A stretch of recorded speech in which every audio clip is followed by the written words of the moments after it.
let's take up our swords and get started. Some other people trickle in. Everybody has steel and mask. Get downstairs, yeah? Yep. Okay.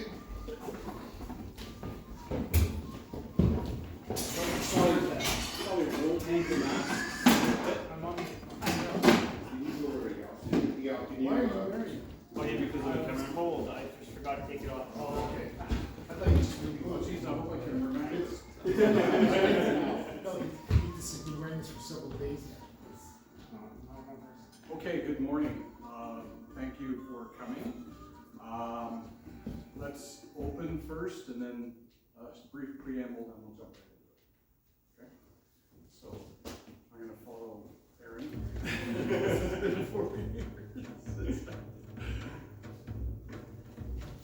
Yes, there we go. There we go. All right, before we start, hello everyone, welcome to you all. Thank you for coming. A huge warm welcome to the former head of AEMMA Toronto, Brian McIlmoyle, who's graced us with his presence once again. We're doing German stuff today. It's going to be awesome. Today's events will be the first 2 hours or so will be a first session, which we'll probably start. Then we'll have a second session for scholars only after that. And there'll be a little 15-minute break or so in the middle, and then we'll go for lunch after the whole session. Okay. So, further to that, before I get into the scholar candidates is when you don't leave, right? Stay, watch. Some of the things that we'll be going into is going to be a little bit higher level stuff that probably you're more than capable of doing, but we'll need more space. So that's why we'll do it. So let's talk a little bit about my journey. So when COVID hit, AEMMA Toronto closed down for, I don't know, 2 years, right? And I moved east to Belleville. I spent 2 years without a sword in my hand, right? Didn't pick up a sword for 2 years. And then I looked around. I knew that Robert McLeod was out there with Ironwood because we dealt with these guys before. And I had a plan out in Belleville that, hey, I'd start an AEMMA chapter, but then that felt like a bad thing to do because Robert was already there with Ironwood, and it's a small market. Why would you set up something to compete? So I set a meeting with Robert, and we sat down at Tim Hortons and said, I want to join your school. And he's like, what do you mean you want to join my school? Well, I just want to join your school. I want to learn what you're doing. I want to learn your system. I want to learn the German system because for many, many years, I disparaged it. Right? And some of that may be due to the quality of practitioners that generally did it, and what you could see online and the kind of stuff that's going on online. And some of it was just my own internal bias. Most of it was my own internal bias. So over the past 2.5 years, I guess, since then, so at first I was just taking lessons and doing it. And what I discovered, and I come to this realization very recently, I wasn't ready to receive that information, right? My internal bias had blocked it. I needed to spend 2 years with a sword in my hand and taking a fresh approach and learning as a student and integrating quickly. I was able to integrate it pretty quickly because there's nothing here that will be, well, maybe a couple things will be mysterious, but nothing really earth-shattering, right? There's some subtle differences that have significant impacts on the type of engagements you can create. And we'll look at those things specifically. So I'm not going to give you a tour of the whole system because that's a waste of time. What I'm going to do is focus on the things that are different from Armazon. Okay? So, first thing that is not different, footwork. Not different. Okay? So all the steps that you know are the steps that we'll use. Everybody know what a slope pace is? Okay, so it's like a passing step, except it goes to the outside, right?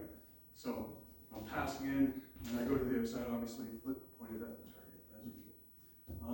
So that was something that I digress, but anyways, that was something that was mind-blowing to Ironwood, was the idea that we kill with our feet, right? Cover with your hands, kill with your feet, right? But once you think about it, you go, okay, hand, body, foot, that kind of has to be the way it is, right? It has to be. So, in that regard, that was the same, so footwork is no different. The only thing different is there's a lot of slope paces outside. Rather than the small increasing step in a pass to the outside, you don't see that in it, just a nice deep slope pace to the outside. What else is the same? All the cuts are the same. Downright, middle, up. Okay? And the upward cuts tend to be more frequently cut with the true edge than with the false edge, although you do see some false edge. The only cut that's added is a straight down, right? Straight down on the line, basically to the top of the head cut, right? Which we see, if anybody's done sword and buckler, we see that blow all the time, right? That's actually your key strike with sword and buckler, right? If somebody's standing in guard, you toss to the head and force them out of the guard. So where we depart is some handling of the sword, and the guards, some of the guards are subtly different, but that mostly has to do with the handling of the sword.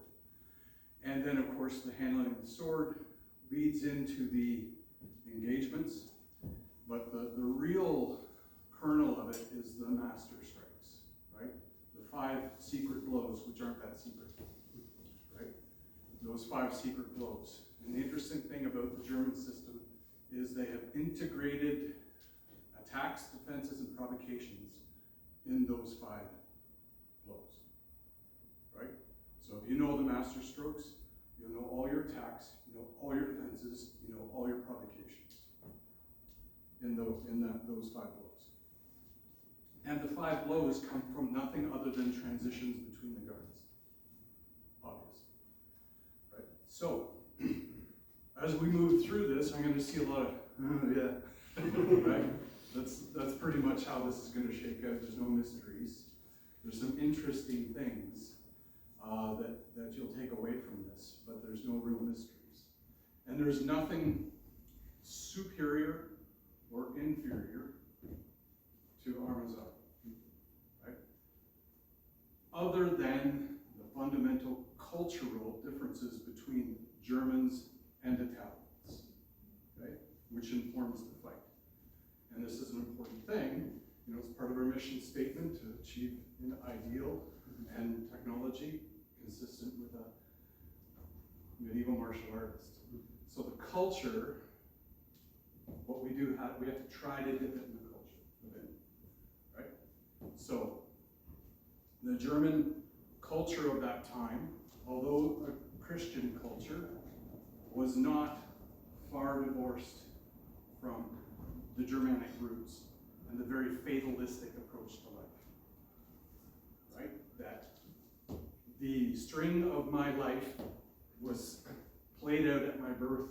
I am not in charge where it ends. There is nothing I can do about how my life ends. So I may as well do my best, right? Because I'm not in charge how this shakes out. Okay. The Italian approach is somewhat different. It's like, God will preserve me, right? Because I'm a good person, and I'm deserving of the final reward. This person is not, therefore he cannot be, right? So that's a difference, right? And it does inform the fight. The initiative-based approach, the seeking always to be the first to attack, seeking always to be the person who is in the lead and dictating the fight, and the entire fight is designed or revolving around if you are behind, getting ahead, right?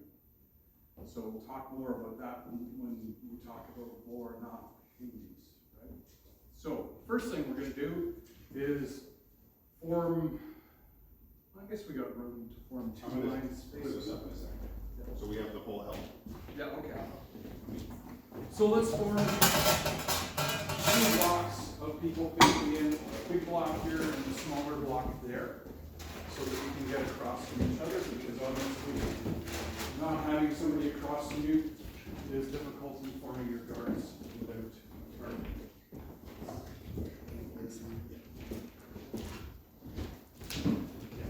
Try to get, for this first part, we can all sit here, okay, so that you can all see.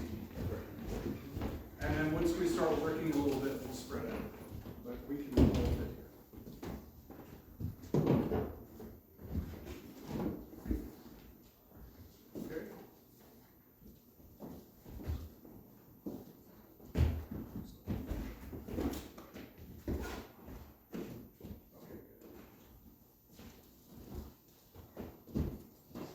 We're just going to work some guards.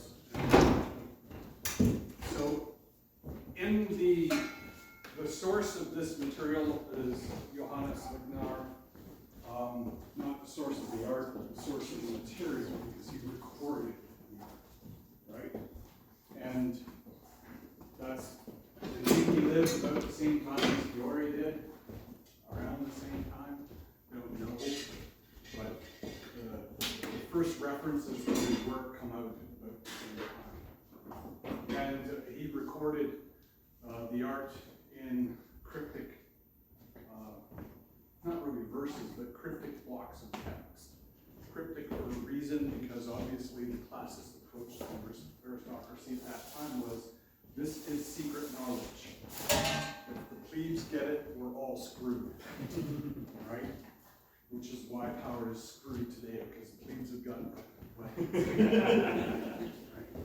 So it was one of the later masters who glossed this and expounded upon it, said of his book, if you know fencing, you will understand my words.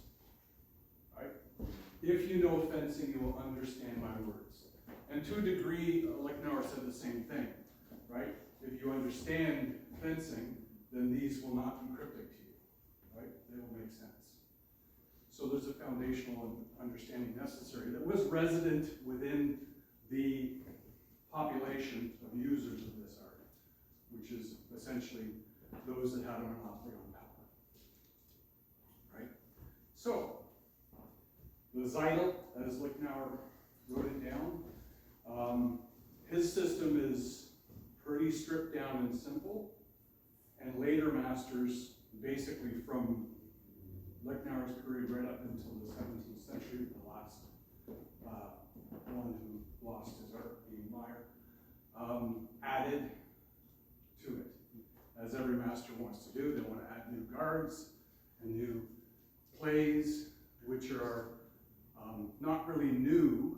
They are resident in the original art. They're just highlighted. Okay? So there's only 4 guards plus long. Okay? So we'll need to talk about grip. So the conventional grip with the long sword is the right hand leading, the left hand supporting, not jammed right up, but close to the grip. Okay? So this is your typical longsword grip, and this is the only grip essentially that we use in Armazar. There's another grip that the Germans use, okay? Which is to turn the sword 90 degrees and place your thumb on the blade. Okay? And this turn is done with the left hand. Right? So you don't try to juggle the sword with the right hand. Right? You turn, and the thumb comes out, and the thumb comes out on the flat to ensure appropriate reference on the blade. Okay? To ensure appropriate reference. And anyone who understands swords already is starting to think, wow, that's going to create some interesting engagements. Right? And it does. So the guards. First, we'll start left foot forward. First guard. Conventional grip, straight down. So what does this look like? We know this. this is Albert, or the Fool's Guard, Albert.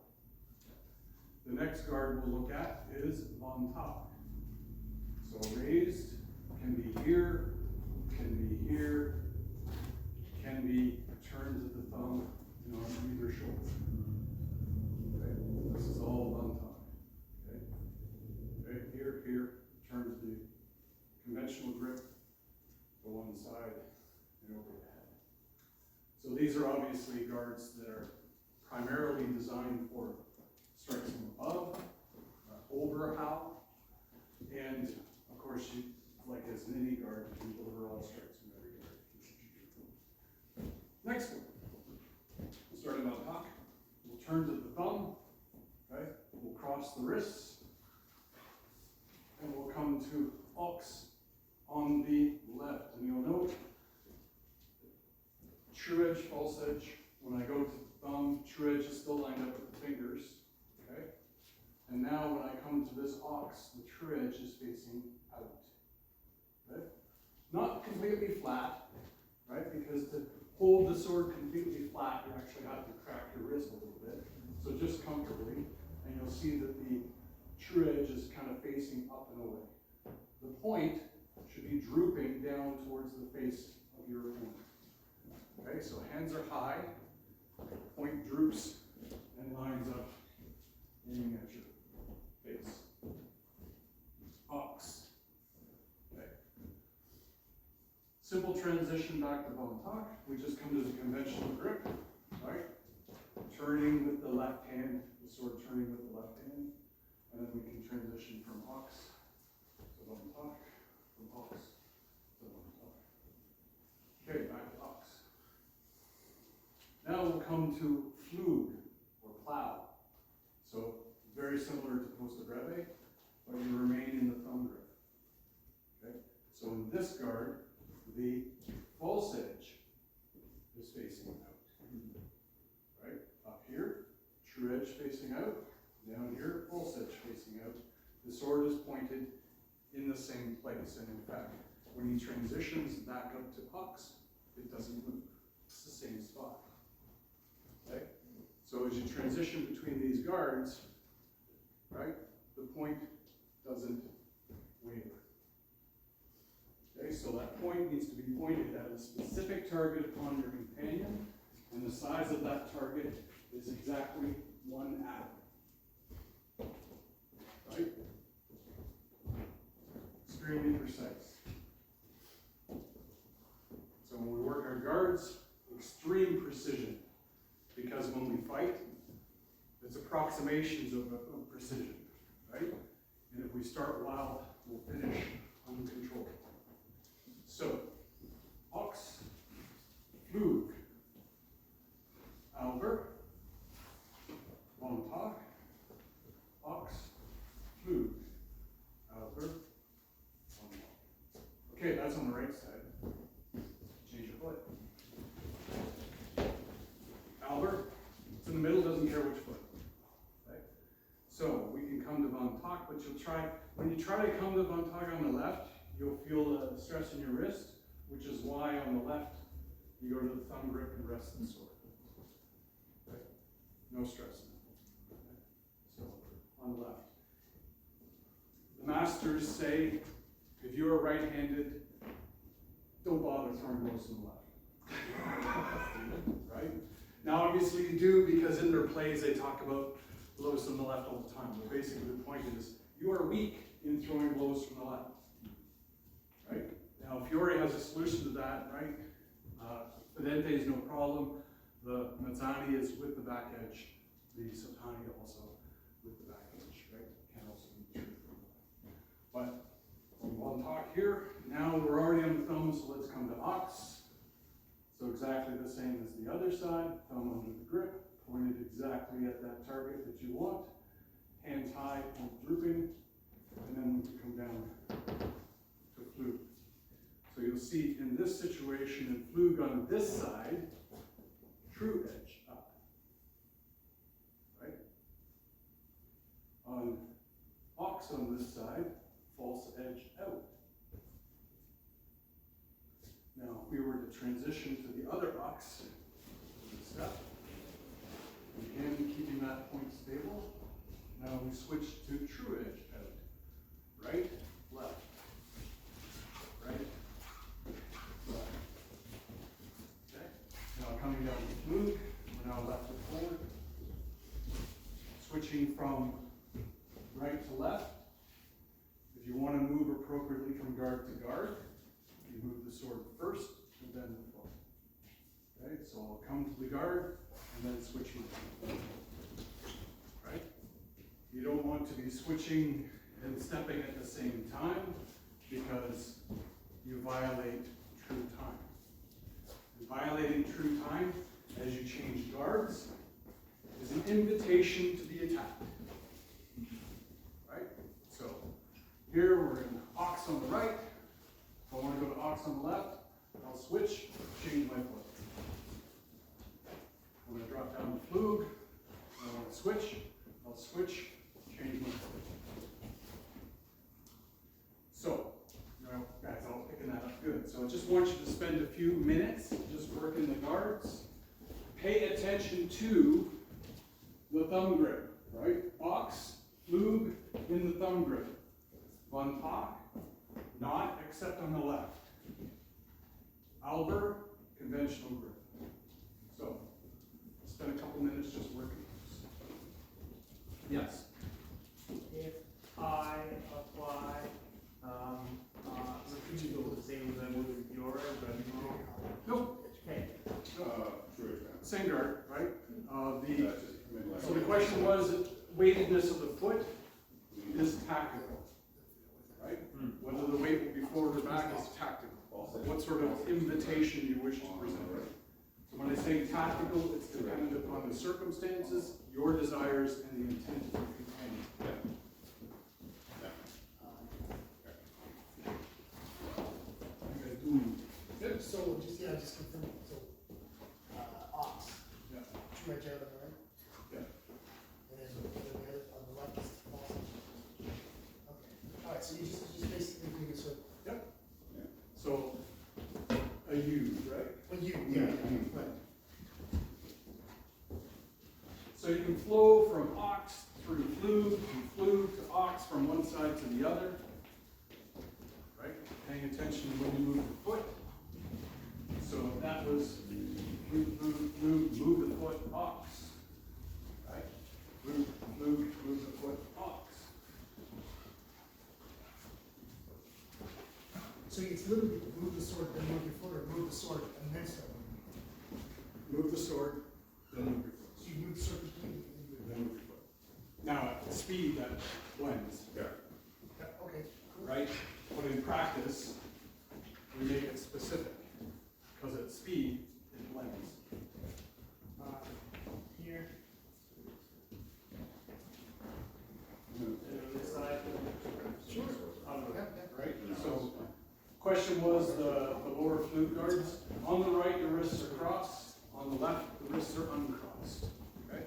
And you want to feel the strength of your wrist all through these. There's no bending or cocking of the wrist necessary at all in any of these guards, which is why when we go to the left on Pak, we go to the flat, because to hold it in the conventional grip, it's cocked. Right?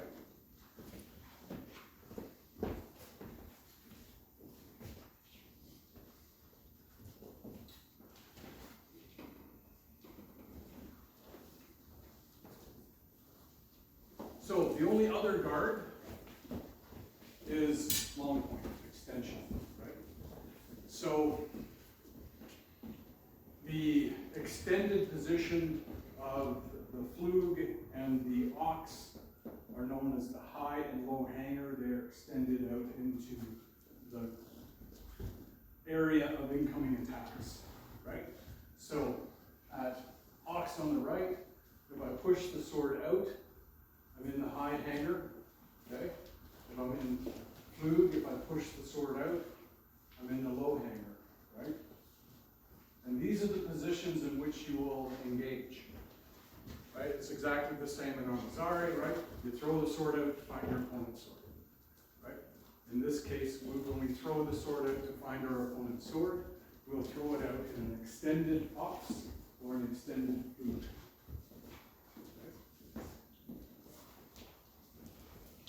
So try just pushing out into the low hanger, okay? And then up to the high hanger, back to the guard. The point in the guard and in the hanger is directed to the same location.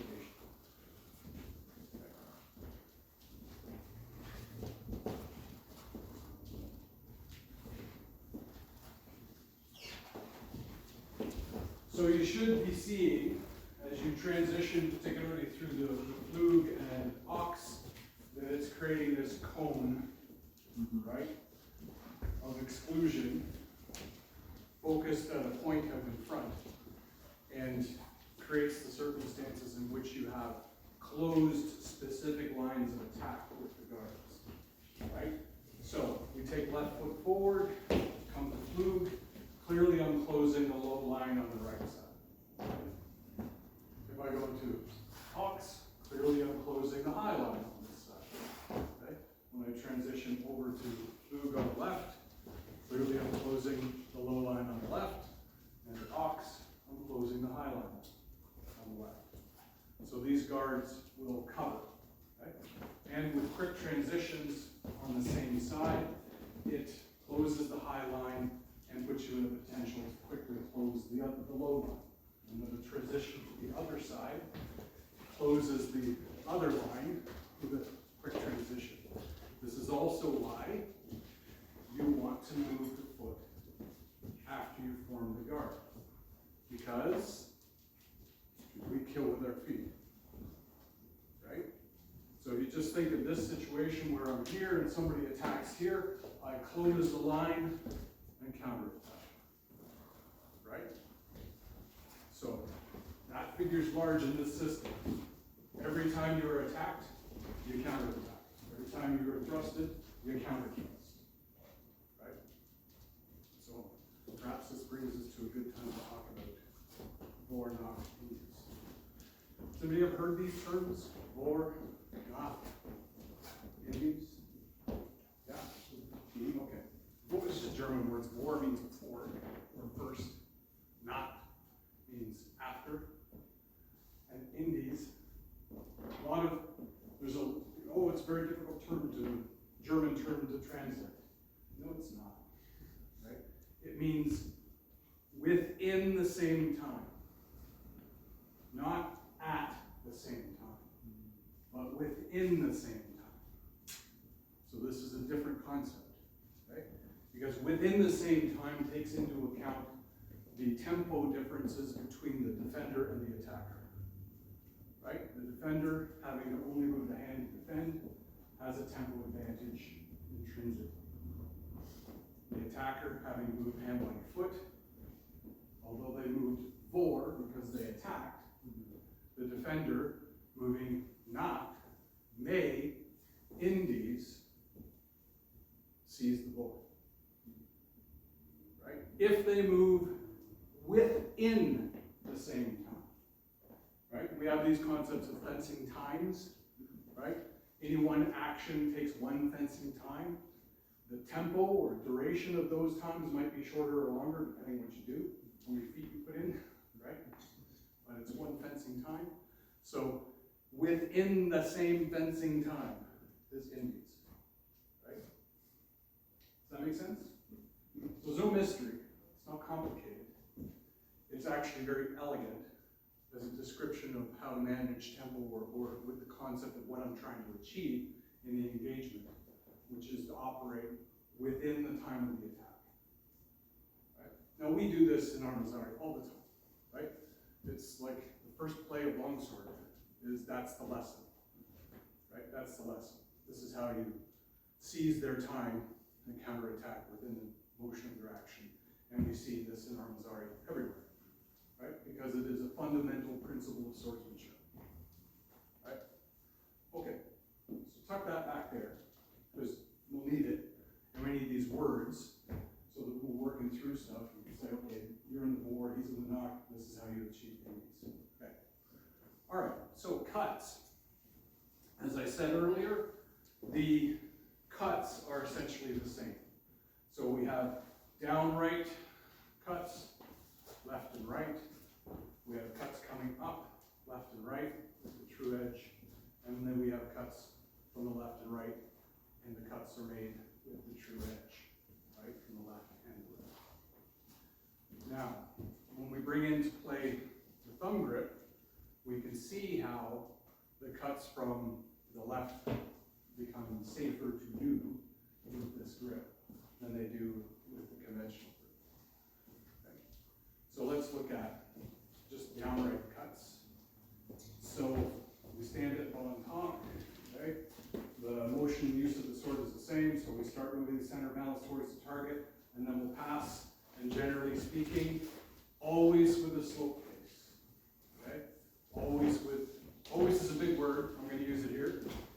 Always with a step to off outside the line, okay? Always. And how much is going to be tactical, right? How much is going to depend on judgment, right? How big is the person that you're fighting? You know, what's the compass of their space that they can take up? How do you stay outside their bubble? Right? You know what I mean by bubble?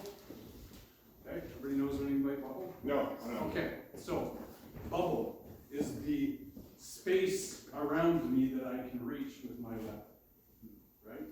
The space around me that I can reach with my weapon. So when we're fighting, we generally, ideally, want to keep our body outside the bubble and only let the sword go inside the bubble, right? And, you know, this is essentially what Silver is talking about, winning the place, right? So finding that place where you can get your weapon inside the opponent's bubble and strike them without them being able to strike you. So one of the things that I do when I come to fight somebody is I raise your bubble around you, right? It's a thing I see. Oop, there it is, right? Based upon the measurement, length of your leg, arm, okay, sword, and what I observed with respect to how you move, how deep a pace you are likely to take, based upon how you move. So that's the first thing I do. We come to this range, boop, bubble comes up, okay, and I see it, right? I manifest it so that it's ever present. And if I come inside it, alarm bells start going off, right? I better be in the right place, in the right time. And if the bubble starts to encroach upon me and I'm not ready, I leave, right? That's what informs my decisions, the threat environment of that bubble. Does that make sense? Yeah. Okay. That's not easy to do, right? It requires a level of relaxation and discipline that you can leave the risk aside, right? And just deal with the problem. And a complete extinguishment of ego, right? Complete rejection of ego, right? I don't care about the risk, I'm better than him. Wrong, you don't know that. And the greenest novice can kick your ass if you don't pay attention, right? Like, that's a reality. And anyone who's been fencing for any amount of time knows that well. So you gotta put the bubble up, and you gotta be aware of it as you move and operate. Okay, so when we're delivering attacks, right, we are transporting our bubble forward, and what we want to do is catch that person and envelop them, right? Right? Get them within a range that you can reach them, and they're actually in a bad place because they're inside your bubble. Okay? Now, depending upon your measure, they might be inside your bubble, but you may not be inside theirs. Okay? So this is where the differences in height and reach come into play. Right? So the other thing, if I go in and bring it close enough to reach you, I have to be in the right time and place to do it. Okay? We go back to war not queens there. All right. So more stuff to put back in. Cuts. So conventional overhowl, right? Straight down. Every blow has its conclusion where? then we can recover through Albert. There are other guards that we pass through, we don't talk about them. Right? Later masters talk about them, but no, it does not. Then we could cut a middle cut, and we need to be careful here, right? That's the wrong point. Bastian, I'll pull you over. Yeah. Okay, mine. Yep. You're good. Great. So, middle cut, again, keep that slow pace. And the unterhau, which comes from below. With the true edge, and recovers right back to where it starts. So all of those positions that we move through to get there, later masters name them. Okay? I don't think Lichtenauer named them because they are along the way, right? In order to align your edge, you have to pass through them. They don't need names, they just exist. But later masters wanted to make their mark, said, that's this and this is that, right? Because I'm so cool, I can make new names for girls. All right, so we have Oberhau, Mittelhau, Unterhau. The Unterhau could come with the false edge just as easily, right? Turn your hand. So true edge, false edge. A true edge blow will have vested in it categorically more stability and ability to engage. A false edge cut has less force and power incumbent in it because it's working against the grip of your hand. So generally, you might bind with a true edge, but you probably are not going to bind hard with a false edge. You might set aside. But on the other side, same thing. Remember, we start in the thumb grip, but as soon as the sword comes off the shoulder, you can transition to the conventional. Okay. And that is done by turning with the left hand. So you take those cuts, nothing different there. You turn early? You turn early? Turn immediately. Right, okay. Immediately. It's like, for me, that's kind of like the first thing I do, right? Right, Is I'm down on the pommel. This is one of the reasons why I like wheel pommels, right? Because I got a good right, reference that a scent stopper pommel won't have. Interestingly, if you look at many of the pommels of German swords, even the ones that are scent stoppers, have wider spots on the side, right? So in the hand, you can feel the edge with the hand, right? You know, you look at actual swords, it's like, why is that wider? Why is the pommel actually a little bit flat? That's why, right? Because with your hand, tactile, you need to feel that, right? You don't want to be looking for it, right? You need to feel it, which is why I like wheel pommels, because it's like, it's this big wheel, it's obvious, right? So cut, middle cut, can come with the true edge, and when it comes with the true edge, you'll end up with the pommel under your arm. Okay? Pommel under your arm. So the sword should finish completely in line. Now you'll see that the flexibility of the grip you'll need in the lead hand in order to achieve that. And if there's one thing that should be obvious by now in German swordsmanship, the lead hand in the sword is very flexible and moves around the sword a lot. Not something you see in armoured, right? It's kind of fixed. It doesn't move too much. When the German sword it shifts all the time. Unterhau, obviously we can come from below and cut up. Okay? And we'll have the same kind of situation where the pommel comes right under the arm. Okay? And we have the ability to go with the false edge as well. And all those guards down there, they have names as well, but we're not going to talk about them. They are all guards you know, right? So just quickly, let's see. Tail, right? Also can be done here. Okay? There's a full iron gate on the left, German, okay? And on the right, and then of course here. So all those guards are there, but like now our only talks, the only low guard he talks about is Albert, right? And those other guards are manifest in the transition from von Top to Albert. So it's not, you don't really have to talk about it. Everybody understands we're there. Okay, so any questions about any of that? How am I doing on time? Good question. Almost 11, 10:50. Okay, so we've killed an hour. So let's look at engagements a little bit. Okay? And to do those engagements, all I really want to do is see how the sword engages at the high and low hanger against various attacks. Okay, so for example, if we delivered an attack to this side, and say I was standing in food, right? And I would come to ox and then change my foot, you see the potential there, right?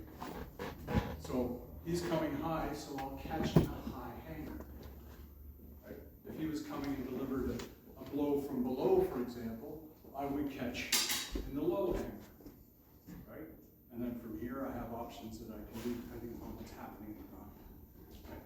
I don't have a direct line to your face here, right? But depending on what's happening in the vine, I might get one. So let's just very slowly look at those, and you can experiment. You guys are all of us here have done enough cutting, right? Then all you have to do is pay attention to the high and low hanger and just look at the engagements, right? That's all of us. So let's just work a little bit together.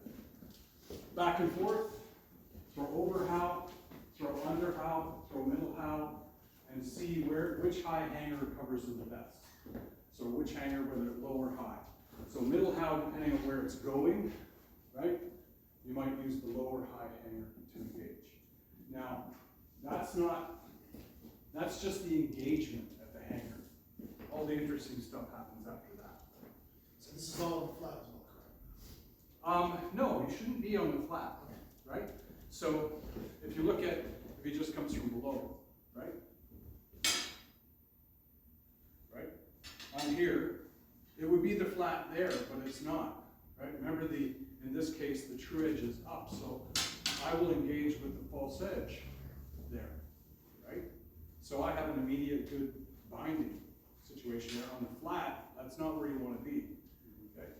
So if you came from the same up below from below the other side, right? And I engaged here, right?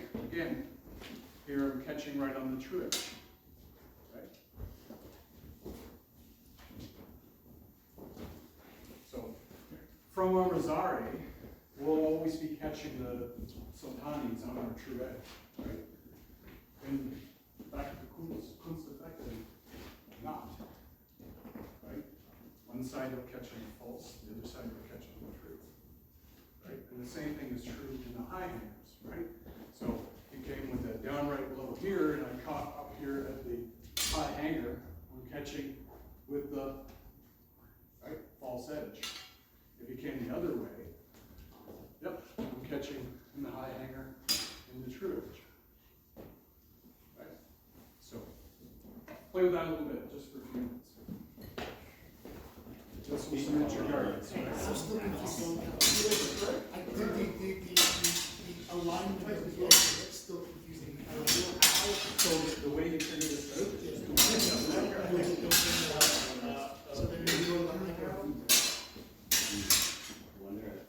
Oh, no, yeah, you get that right. Yeah. so here.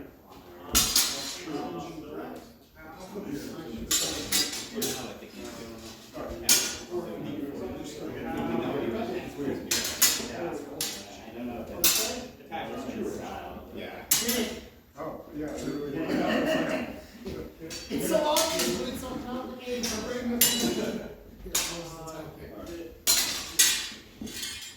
Your turn. Here. Okay, stop. When you come to the hanger, remember, right? In the high hanger, hands lie high, point low, aiming at your opponent's, your the target. Okay? In the low hanger, hands low, point high. So the mistake that we'll make in coming to the high hangers is we'll raise the hand. We want hands low, point high, okay? Or hands high, point low, right? Not low, but naturally, you'll see what's defining the angle is the no modification or stress or bending of the wrist, right? Here it's straight, right? There's none of this going on, right? No flexibility needed in the wrist, right? Which means if there's no flexibility in the wrist, then the positions, according to your physicality, will always be the same, right? And one of the things you want to do in swordsmanship is drive as many variables out as possible, right? Which is why we always cut on the same angle, right? Target with the feet. And in these guards, why you never break the wrist, right? It's always in its strongest position in holding the sword. If you do that, the only point you need is, where's the target, right? Where's the target? That's the only point I need. Where's the target? So, again, very aggressive, very target focused, okay? And the physicality of the forms drive that. Okay? 2 more minutes, go.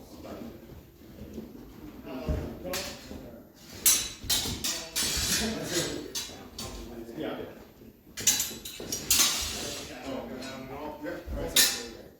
Right, yeah, so this one will be soft touch. Yeah.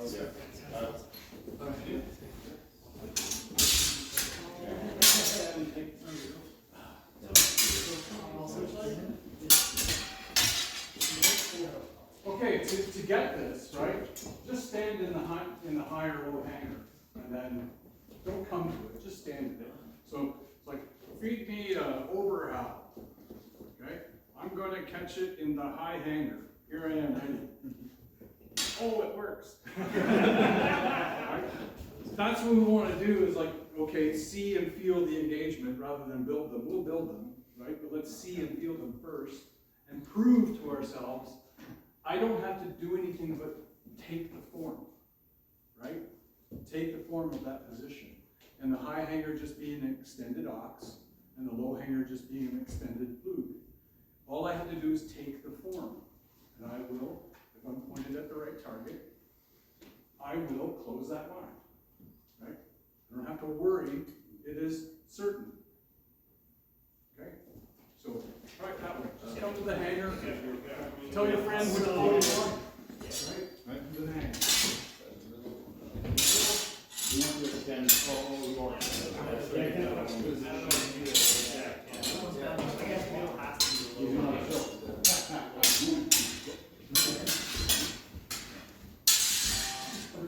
Why is it right down my hand? Oh, raise my hand right here. So also, this is a different sword makers. Right? In the 14th century, you see the gold. The guys also don't know what they're for because you've never fought with a sword. Right?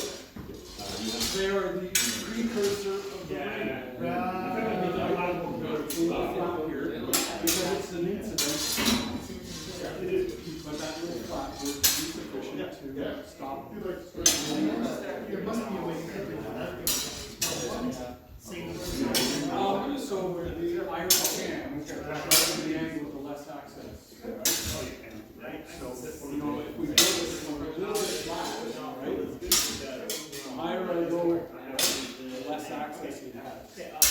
And it also depends upon whether, what the angle of attack is. Like you can see, those rain guards within the 14th century, they existed for a period of time and then disappeared. I think they disappeared. That's another round. It's funny, the science sort of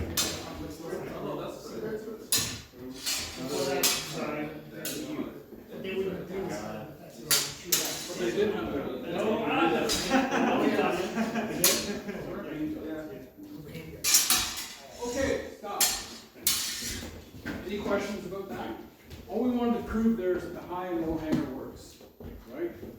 is trustworthy. Now, some people have noted that when you're in the high hanger, you might get an incidental contact on the finger, right? That may be because your hand is not high enough, right? It's the angle between the sword, right, that's going to determine, right, if I go higher, right, the angle is more vertical and stays away from the finger, right? But it's going to be incidental, yeah. Yeah, defending the middle half I found works from like the extended club, but not, it's hard to do from the box. Which? Defending middle half with box. Well, the middle how, yeah. The middle how is probably going to be defended from the low hanger, right? And, you know, if it's coming towards my head, that hanger might be coming a little higher, right? Yeah. So not so much higher as further out, right? So I push it, if the attack is coming higher, I push it further from me and that raises it, right? What I don't want to do is raise it, right? What I want to do is push it further out, and because my shoulders are higher than my hands, it will naturally raise the sword. But it's not crown. It's not crown, and krone is a German guard as well, but unarmed does not mention it, right? Because, again, it's the holy shit guard, everybody knows it. Right? So we don't need to talk about that. Everybody knows that. So now we want to look at, quickly, defending attacks with attacks. Okay? So in the circumstance we're just doing, we're just finding the sword engaging, right? And then from there we come to the bind, and then from the bind we come various plays, generally coming into the windings and stuff that happen quite a bit in the system, which in the second half we'll hopefully look at. But I want to look at making defenses with attacks. So, I'm going to introduce a new cut. So, thumb guard, box, okay, and the blow comes through with the false edge. Okay, again, the blow comes through the false edge. So it rotates right over your head. And then obviously you could go to the other side. And you find yourself in the high hangers, right? So we haven't violated the defenses in the high hangers, we're just going to do it as a cut against a cut. Okay. So if you look at, you came with the fedente, or over now, and I'm standing here in fluke, right? I could make that defense. Okay. Very quickly, I could make this defense. And at the same time, right, I could hit it. Okay, if I step a nice deep slow pace, and if we have mass stuff, right, like we could do that. Right? So make a defense, and this is also why we want to reserve our foot when we do this. Right? So I make the transition, and then the foot will come in, and the strike would happen. Right? Now it could be a blow. There's this concept of the three wounders. Right? Swords can do three things. Make hewing cuts, which we know how to do. Make thrusts, but also slash. Right? So depending on what happens, I will do one of those three things. So we could end up in this situation, right, where I put my foot in and it just comes to your temple, so what I do is now I slice into your head. Right? Do a rake across the head.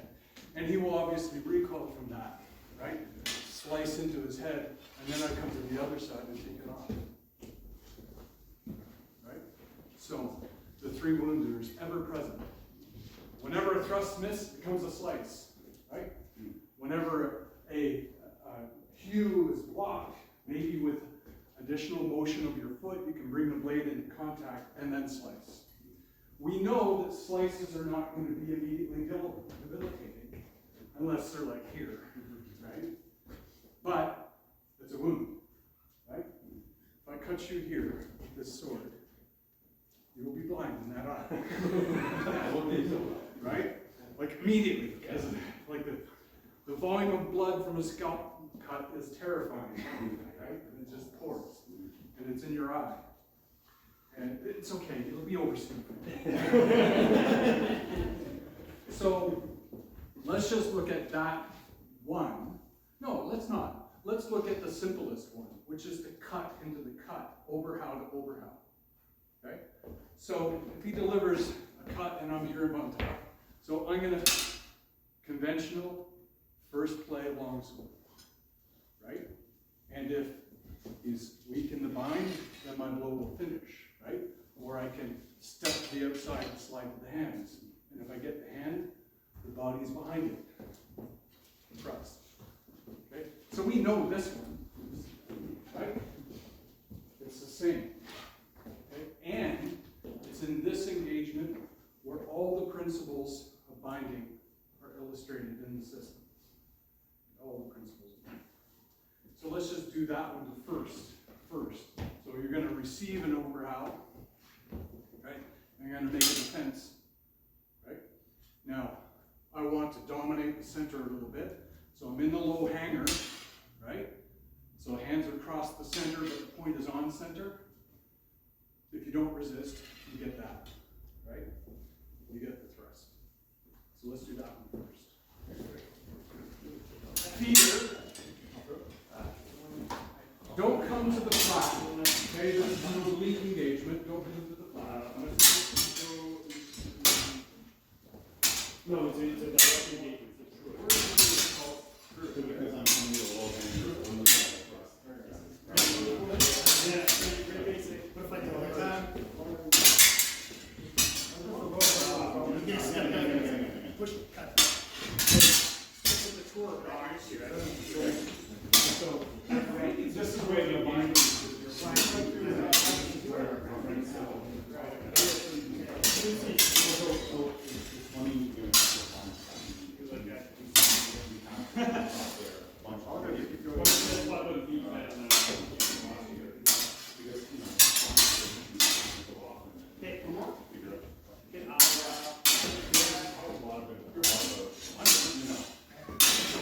Okay, Scott. All right, so this is a good time to talk about the bind because it's in this particular play that Lichtenauer talks about some of the key principles of swordsmanship and where the concept of indies really comes in. So if you're attacking me, you are categorically in the vor because you attacked me and I'm responding, I'm in the knot, right? What I want to do is get back to the vor, right? There's only one way that I can do that. That's acting indies, within the time of the attack. In order to act indies, I need information. I need to know what I ought to be doing. And that is achieved through feeling, right? What energy I feel in the mind will dictate what I do. So Fiore calls this sentiment de faire, the feel of iron, right? Germans being a little bit more pragmatic, just call it feeling. Because it's the only concept of feelings they have. So, anyways, right, so this is something that I've come around to over the last probably 6-8 months, because we've been working a lot in this particular play at Ironwood, trying to get to the idea of what feeling is, what am I feeling, right? What am I trying to find out here? And in the German system, they talk a lot about hard and soft in the bind. And obviously, between hard and soft is kind of neutral, right? So, you can call bullshit on this if you want, but this is what I think. So, when I bind, right, let's just cross. Give me this. Right? So he hasn't got his edge in. He didn't turn his edge in. Right? This is soft on the bind. Right? As soon as he turns his edge in, this is neutral. Right? I can feel you hold opposed. Okay? And then if he pushes me to the side, this is strong. Right? So go back. Neutral, turn to flat. This is soft, right? He can't oppose because he hasn't turned his edge. That's soft in the bind, right? Because you can't manifest anything. So, right? Stop. I got a free go. You can't stop me from stabbing you, right? The only thing you can do here is turn your edge in, right, to make it neutral. Okay, so now what I do is okay, now I need mechanical advantage. I need strong to weak. Now I can stab, right? So I feel neutral. Well, I have to mechanically advantage myself. And this is where the windings come from. Okay? And then finally, okay, he's turned his edge on. I'm starting to wind, and he pushes me to the side. Oh, this is my go code to go to the other side. Right? So this is what you're seeking to feel. Soft, no opposition. There's nothing stopping you. Right? Turn the edge in, neutral. This point is in my presence. If I ignore it, we'll double stab each other.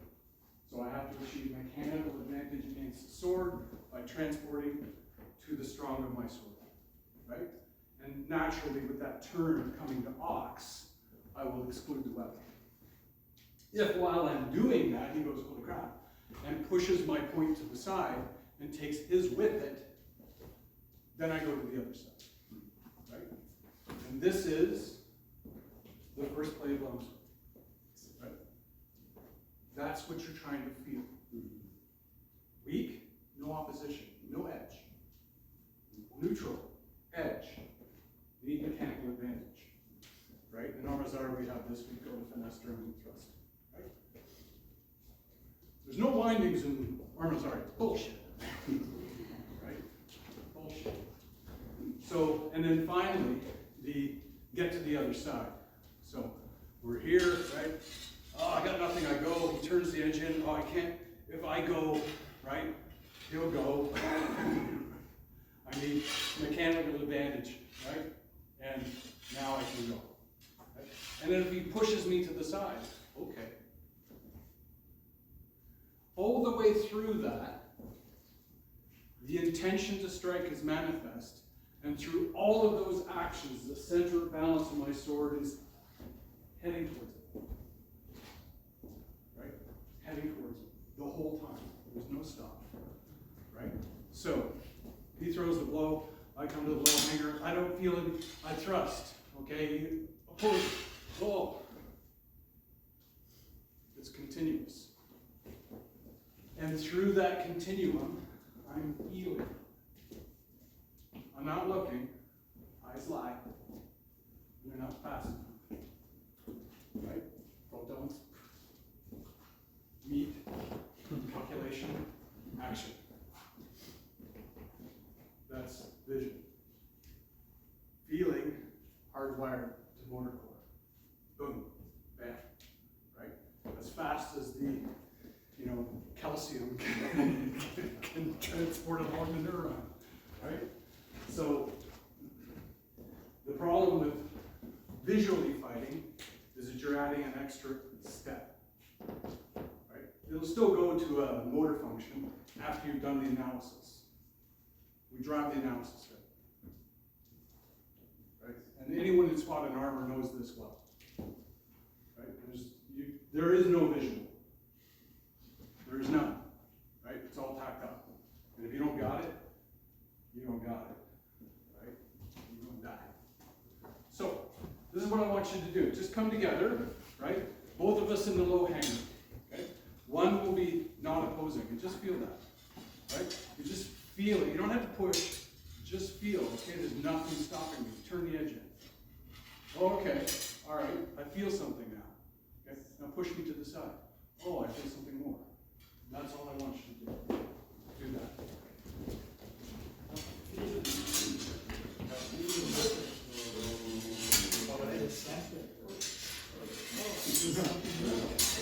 It's funny. Doesn't describe it. Really does exactly this. All it's putting is. Oh, you're not opposing? Oh, you are opposing? Oh, okay, why? You see that with you're setting me aside? No, That's my.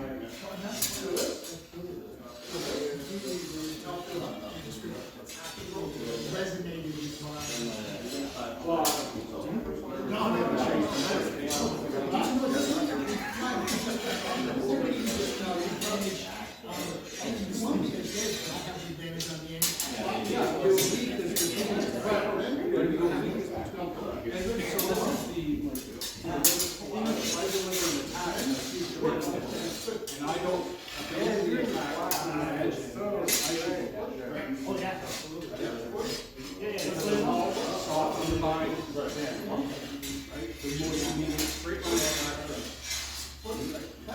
Because it also takes one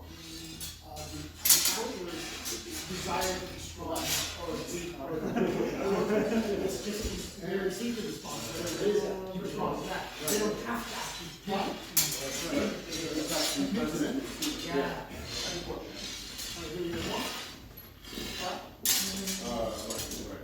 okay, what do you feel? Now, so the biggest challenge in using this information that's present in every engagement is being detached enough from what's going on to be able to pay attention. Right?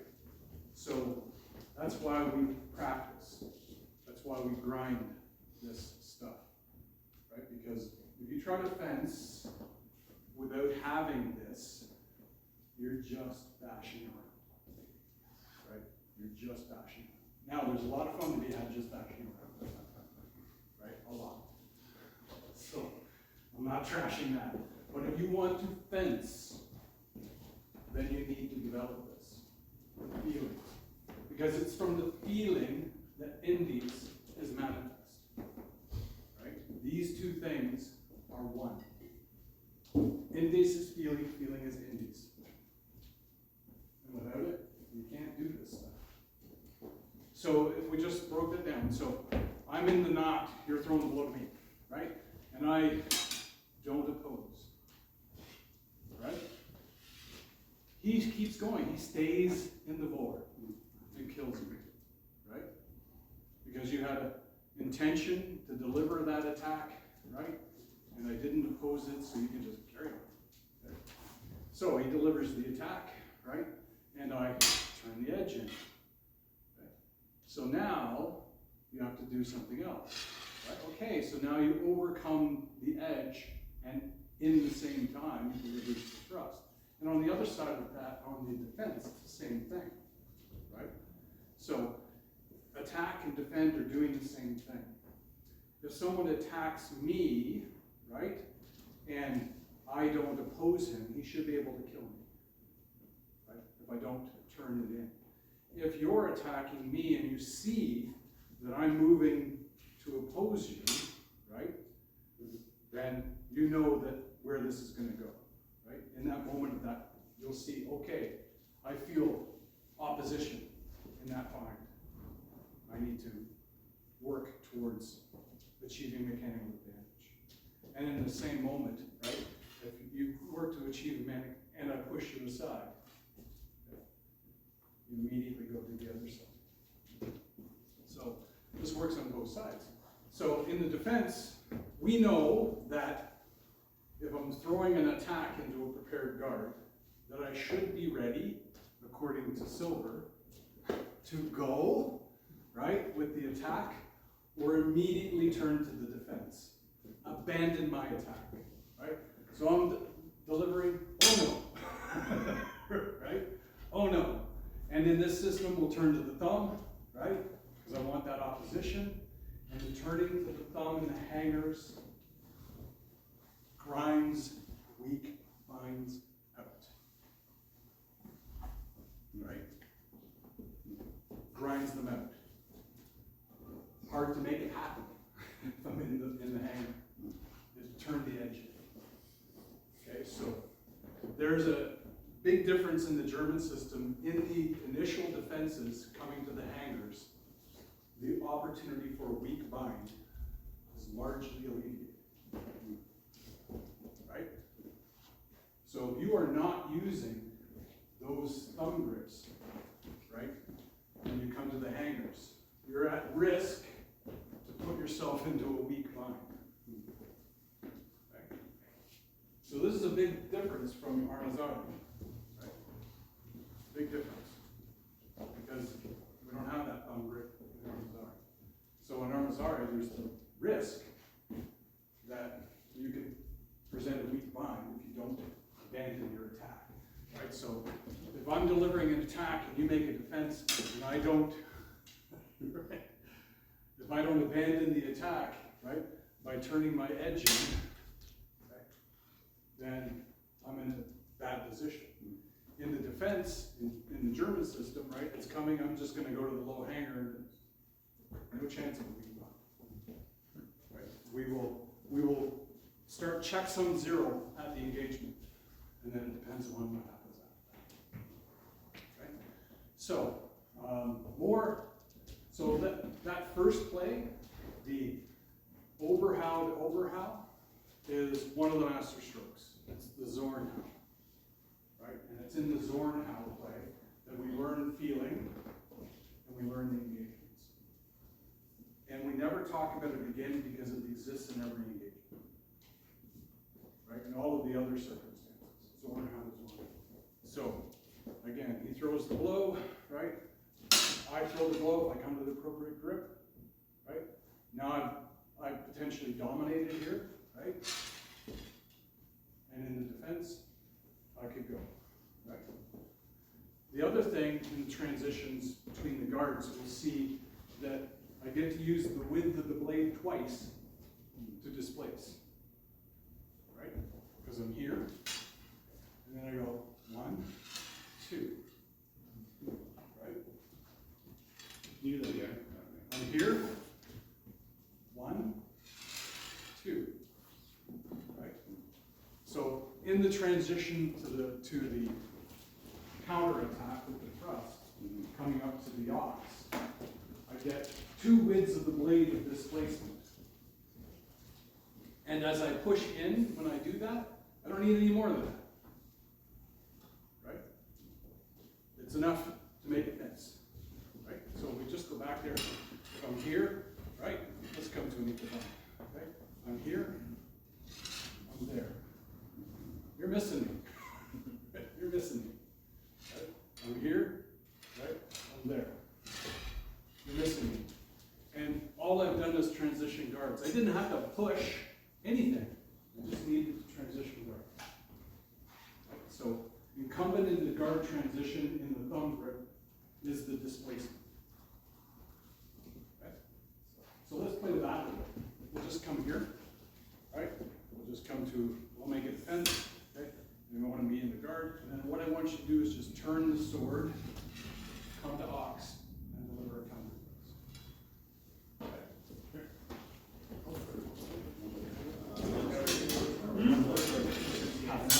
Get where we want.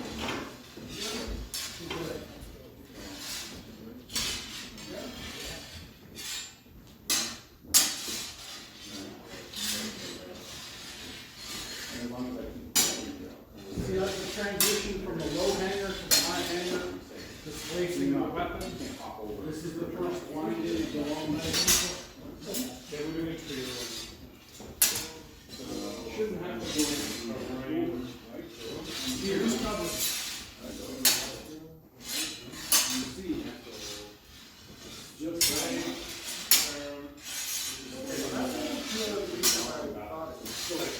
The mistake to make is we'll withdraw when we come there, right?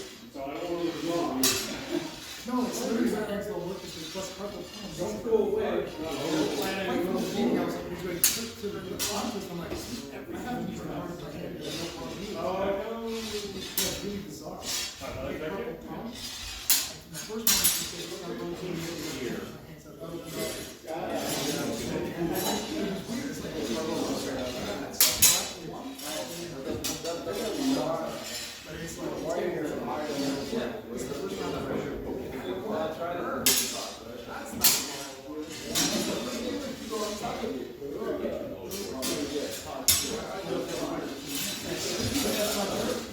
Well, it is really August.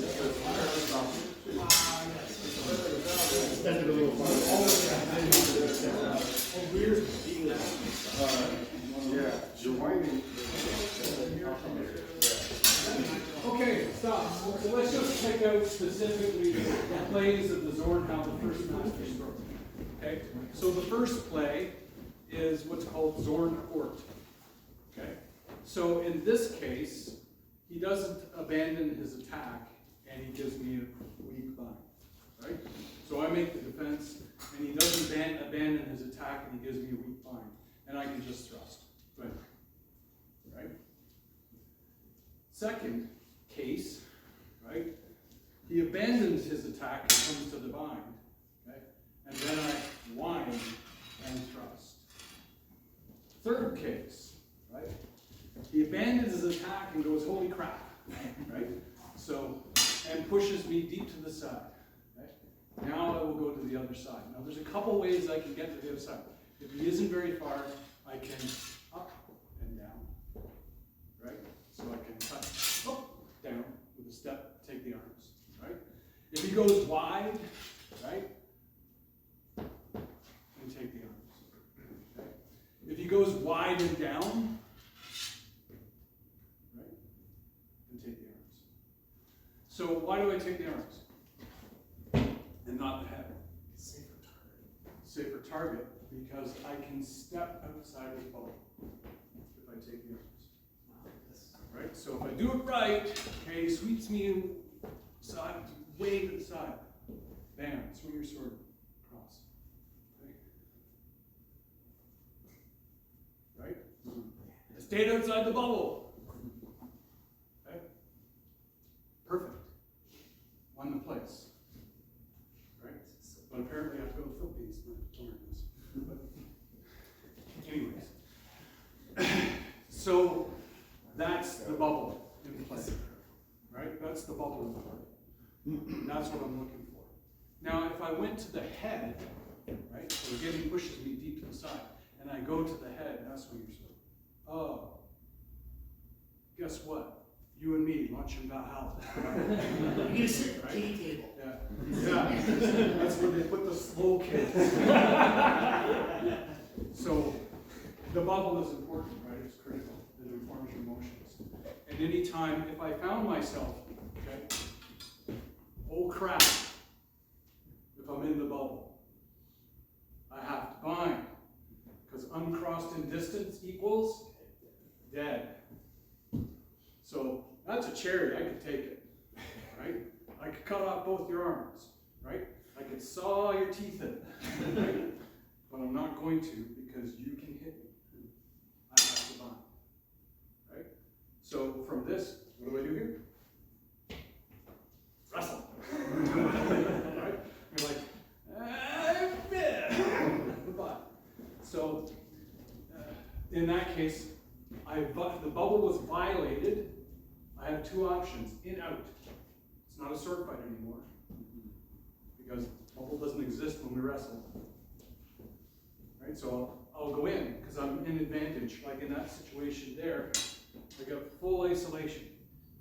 Right? This is the go code for wrestling. And if I don't have the confidence, right? And back out to distance. And that would probably be your default mostly, is out. Right? And that's what I mean about if you violate the bubble, there should be alarms going off, right?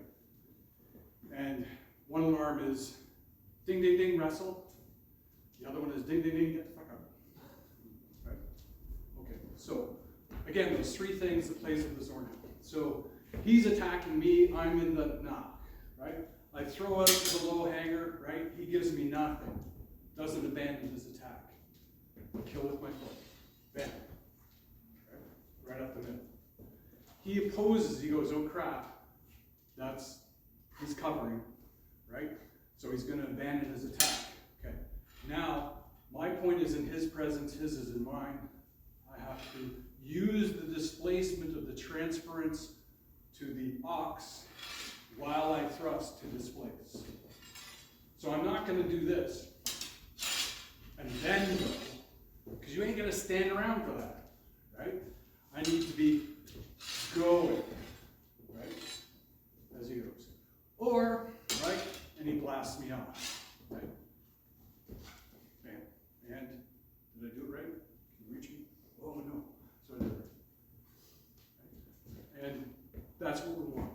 those three plays, let's work those. And at first, the person who is attacking will say the bind we're going to do. Weak, right? So weak equal strong. All right? Okay, go.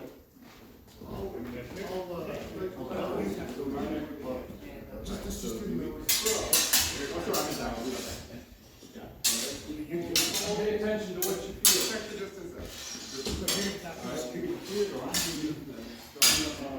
Okay, stop, look here. Here's the mistake we'll make, right? When we come to make that defense, we'll blast that out into left field, right? And the risk of that is in the action of your parry, you will wide space yourself and they'll go around you, okay? Or disengage and change through, right? Because if I'm blasting him, if he blasts me, right? Disengage and change through. Slice. What's behind the hands? The body. Right? So, don't wide space your defense. You just need to come to the low hanger, which is straight out from ox, or straight out from flute. It's not straight out and out. Okay? It's just out. Resume.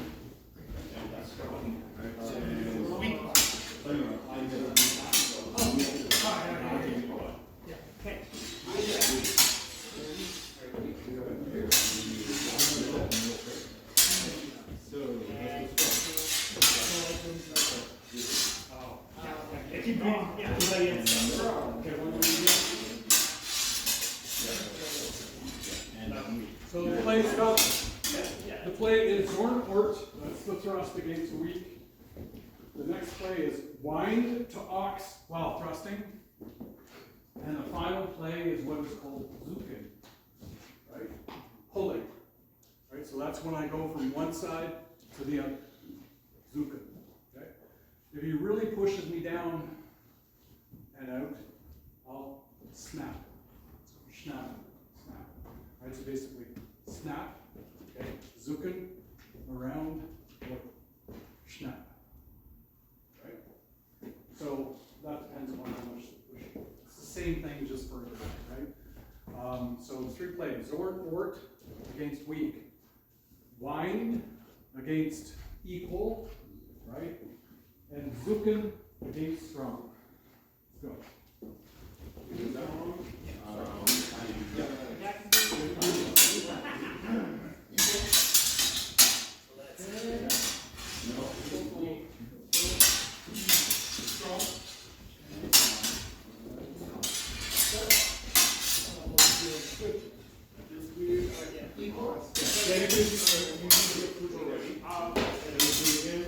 It's funny because they also learned from the Germans. Oh, well. No, seriously. Okay, stop.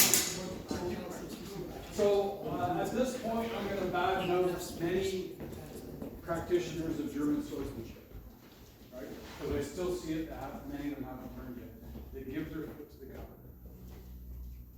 right? And what I mean by that is in the initial defense, they step. Okay? There's no feet left. And what I've done is I've taken and placed myself vor, knock. Right? If you give your foot to the cover, that's what you do. All you can do is cover. Okay? Now, I don't know about you, but closing the distance to get back to equal doesn't make sense. Right? So it has to be, I have to reserve my foot to get to indies at the same time. This is important. And those statements are considered high heresy among some German practitioners. Because Lichtnauer says, always move your foot with the cup. But he also says, every time he cuts, you cut. It's an attack. Every time he thrusts, you thrust. It's an attack. And if the attack is going to be in true time, it must be hand, body, foot. I can't go hand, body, foot, then attack. You ain't gonna stand for that. You're gonna, what are you doing? Kill me. Right? We should. So, hand, we cover with the hand, kill with the feet. I won't say always, but I'll say nearly always. Because there's some situations where it's not the case. But in this particular action, the plays of the Zornhau, that is clear. That is clear. Right? Now, of course, when we come to the bind in the high hanger or low hanger, we are in what the Germans called the Krieg, the war. Right? So if you're paying attention and you've abandoned your attack, then you have made the decision to come to the Krieg. Right? You bound. It's like, now we're going to come to the Krieg. And you might whine too. Right? And now we're working in the Krieg, trying to find advantage. And the timing is the same as we find in Fiore, because it's universal. 1, 2, 3, out. 1, 2, 3, if it's really good, I'm staying. Right? Then it. Right? And this is true. You can't hang out in there and fool around, because in the development of what's going on, the ability to predict outcomes evaporates the more time you remain there. Right? Random things start to fall in there and you can't control it. Right? So we look at the timing of this. He throws the blow, right? 1, okay, so I didn't abandon, or I didn't really cover properly. So in the attack, right, you could just go because I didn't oppose you, right? Why didn't I oppose? Oh, I didn't come to the thumb. Geez, that's kind of important, right? If I don't come to the thumb, you can just keep coming, right? If I come to the thumb, right? So, you know, the thumb is important, right? And again, that goes back to our guards, right? How important perfection in the formation of our guards is, because it shoots through everything. If guards are not reliable, they're not formed perfectly, then the outcomes will not be predictable, right? And chaos will reign from the right from the beginning. Okay? And again, a lot of fun to be had swinging swords in chaos, right? But it's not. So, how's my time now? Close to 45. 15 minutes. 15 minutes. Okay. So let's look at, that's the first master stroke.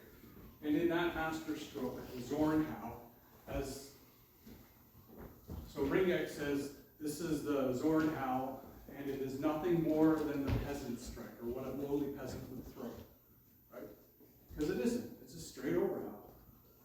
It's what happens there that's important, right? The formation of the low hanger with the thumb grip, the tempo, paying attention to what's going on, and using that. That's the lesson. So we go everywhere, and we use the same lesson. This is the next one. This is Weirchow. And all this Weirchow is a transition to ox, right, at the high hanger. So if he throws a overhow, right, I'm going to come to the high hanger, and then I'm going to stab. Right? Now, depending on the measure, right, here's a circumstance where I can put my foot in at the same time. Right? And you can see how I can get a blow to his head in the same moment. So I've dropped myself in these, and I'm stepping, right? Because the position opposes. So I can be all in on the counter attack and step. Does that make sense? Okay. So let's try that one. So again, against overhow, I can start in von top. He throws the overhow, right? I come, and we'll reserve the step to start with, okay? Because I want you to see how it looks and see how you can drop the step in there first. So let's do that. Back and forth. Make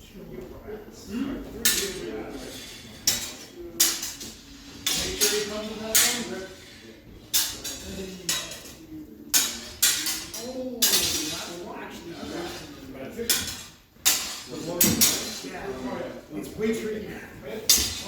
when you dig down the line, I can see that. That blow in the head. Oh, yeah. Sure, it's even bigger, doesn't matter. One more trick would be like, But it's funny, say this is first. Well, the draws are very, the draws are very because it comes down. Oh, for sure. Yeah. Now I see why the silver. Like, aha, look, I'm doing, oh, you sucker.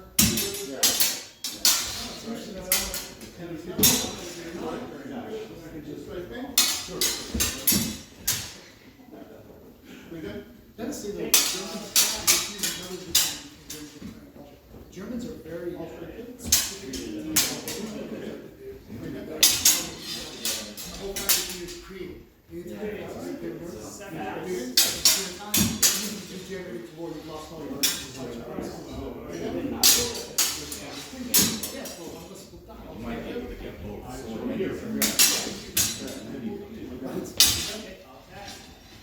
Okay, so what's, yoga mats? Yeah, let's put them on. Right, because we're gonna hit each other in the head.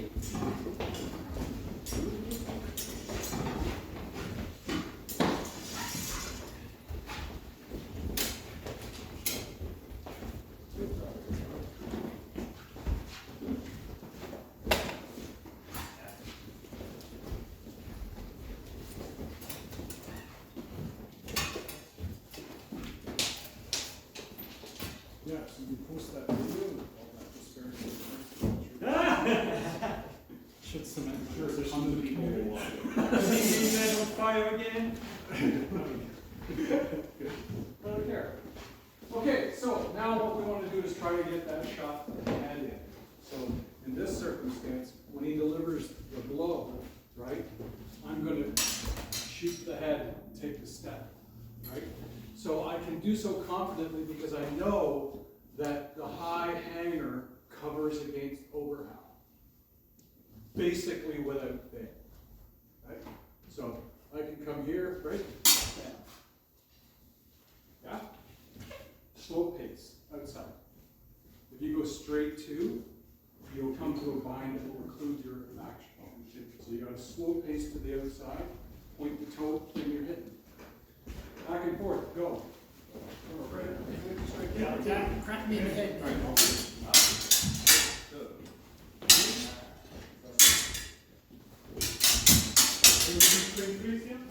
Stop, this is the mistake we'll make. I'm doing it the wrong side.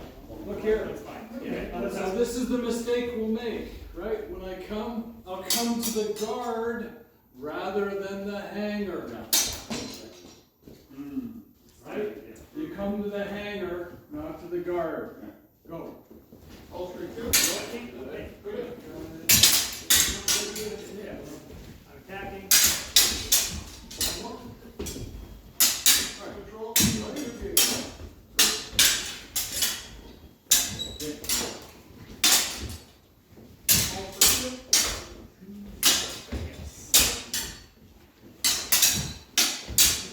Okay, stop.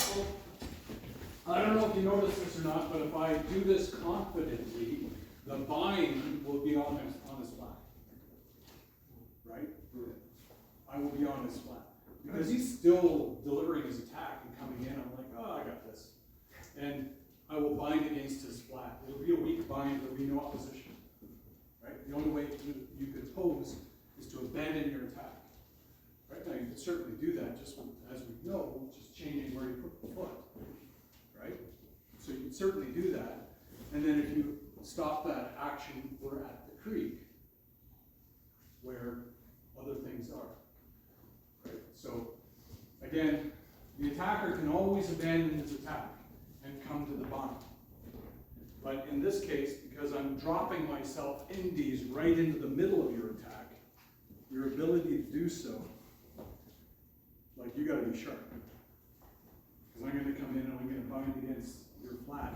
There's gonna be no opposition. It will be categorically a weak bind, and I can just do what I wanna do, because there's nothing you can do to stop it. And if that isn't perfect fencing, I don't know what is. Right? Okay. Carry on. One more. Like one out. Attack.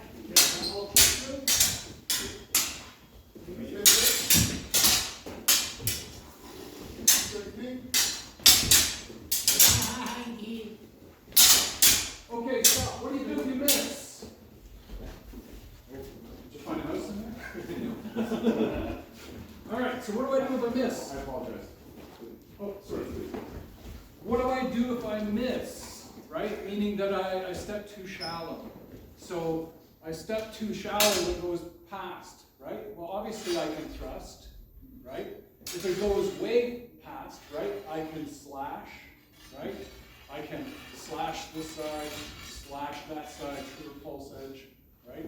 And I'll get a response, right? It'll recoil back from that, and it'll probably do that, and then I can go to the other side.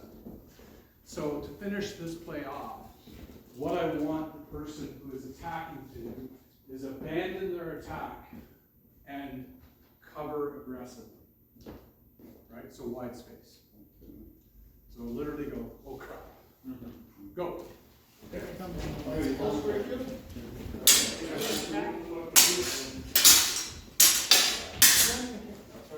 Okay, stop. So what happened was a manifestation of your training. So you came back with a fidente. Okay, that's good if we're doing armoured, but we're not. All right. So I make the defense. Okay, and he blasts me aside. I'm going to do the Zwerchow on the other side. Okay, snap to the other side. Watch your friend if he doesn't have a mask, the back on his mask. His heat is right there. Right? So you could drop that down to the shoulder, right? If you're worried about hitting the head. And go soft. Right? So he blasts it out, he goes, oh crap, blasts it out. Zwerchow to the other side. This is the so-called helicopter. Right? Now, coming back with a fidente or an overhow isn't wrong, but it isn't as expedient because I can do this without changing my grip. If I was to come down with an overhow, I'd have to change my grip. Right? Yeah? Okay. Try it. Good job.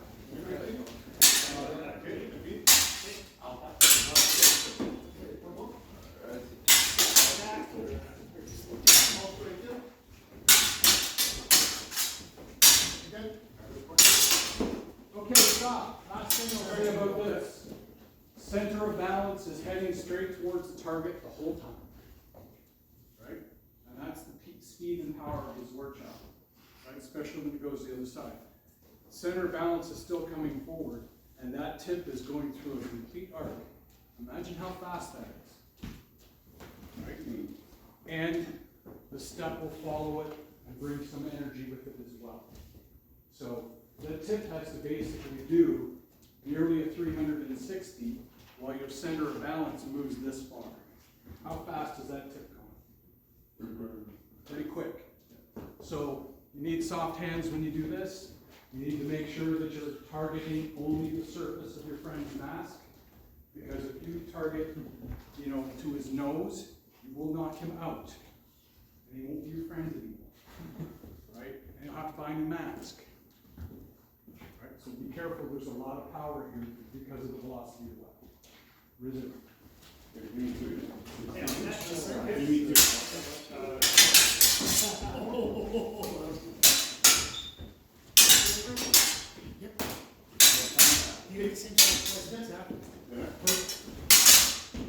So make sure that Zwerchow is flat, it's horizontal.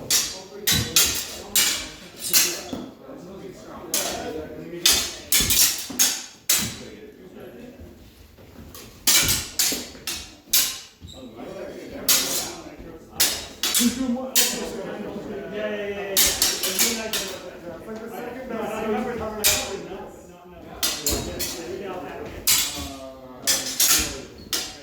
Okay, stop. All right, so that's the second master stroke. Now, in the second half, we're going to talk about how these master strokes are used: attack, defense, and provocation. Right? That's what we're going to talk about in the second half. And when you see how this works, you'll just go, oh yeah, okay, that makes sense. Right? None of this is difficult for people with this training. We will will need more space, so I will ask when we come to the second half that the scholar candidates pick the comfy chair. There are lots here, right? Stay away from that corner and that corner. Okay? So, what's our time? So we're, last remarks. What's that? It's time to make your last remarks. Okay. So, in the first half of this, what we looked at is the guards, the thumb grip, and how that alters the engagements. And then we looked at the cuts, how they work with these actions. The 4 primary guards, and of course, long point is there as well. Not being probably the most primary guards, the one that you go through with every action. And then we looked at 2 of the master strokes, the Zornhau, and incumbent in the Zornhau, the principles of the action of the bind, the weak, neutral, and strong bind, and what that means in the motion of the sword. The weak being against the flat, the neutral being the edge turned in, and the strong being the edge turned in and displaced. Okay? Depending upon the degree of displacement will determine the play to get to the other side. It may be subtle, just a quick snap over, okay? It might be a turn, it might be a big snapping action. And this, those principles fall out every time you engage. Okay, so the interesting thing about the system and the master strokes is that it has incumbent in the strokes all the principles.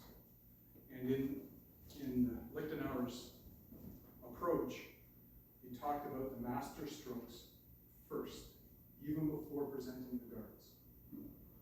Right? Because all the guards are also incumbent in the strokes.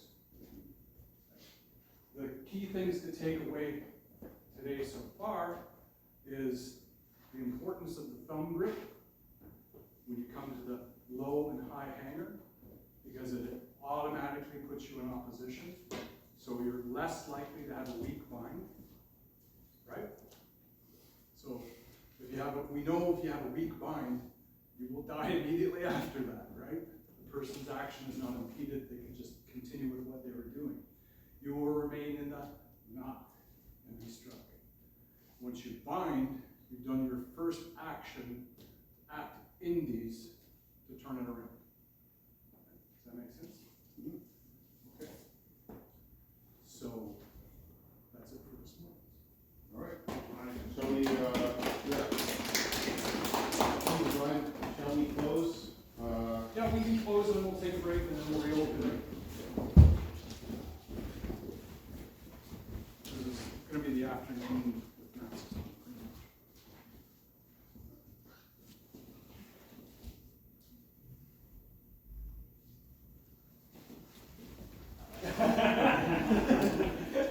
All right, 15-ish. So the ironwood salute, right?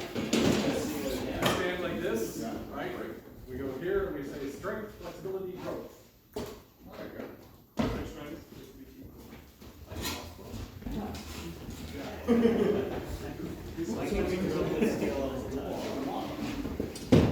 So we'll break for the 15 minutes or so. And then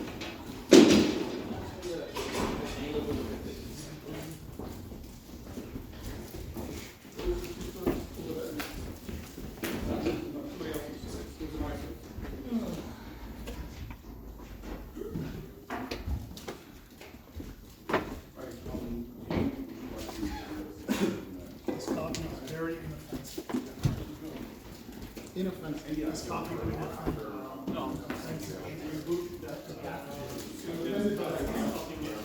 At your easy university. Yeah,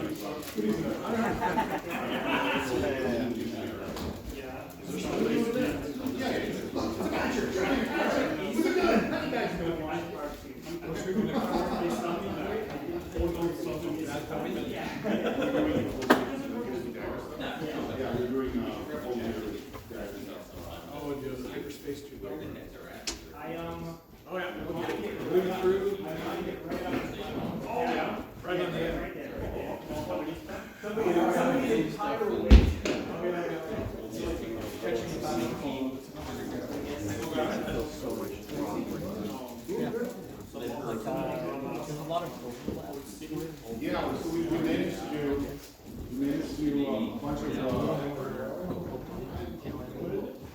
this one where it's like, fuck you. Yeah, you really are winning. Yeah. The edges really just they're going like, yeah. It's your flat. Yeah, it might be like the a lot of weeks So it's the footwork I prefer. That's the footwork I've naturally been doing. Well, I mean, for the specific art. Because we learn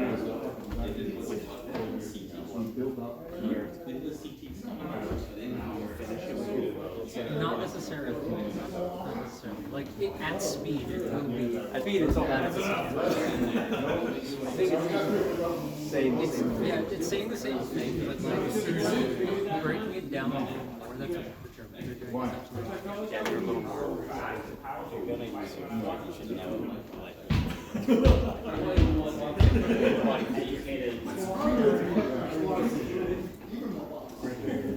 Well, you know, videos are a funny thing.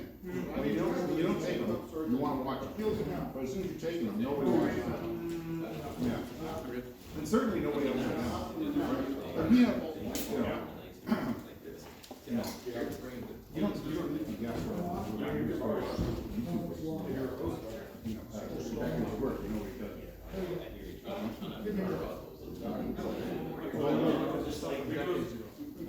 Or that, yeah. Oh, you guys, what else do I want to hear?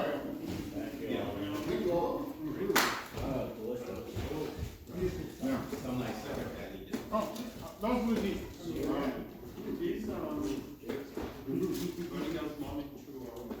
None of it's mine. Well, you know, it's like, you know, different types of preferences, but they very much change the flavor of what you expect.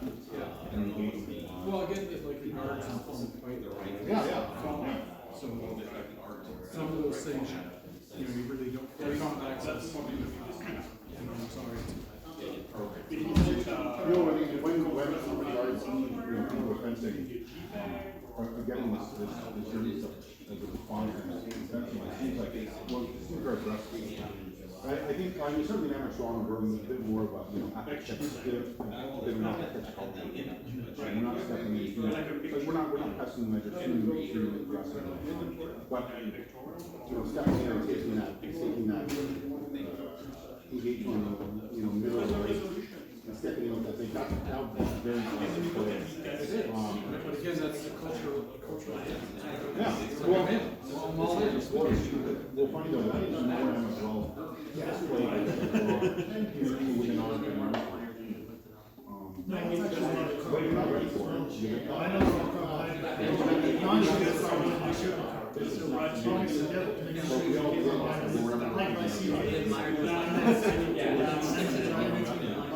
you go in well, it's more or less like how you're in it's not at all. We're doing great stuff. Yeah, people doing creative, which yeah. But you can also see here.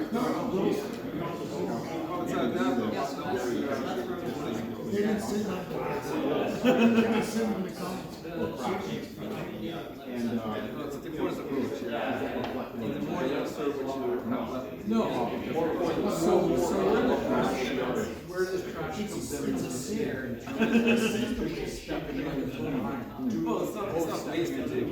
It's just sitting there. So that's waiting for this. My Too many raccoons. And does she have how else I can get this on my side? Showcase.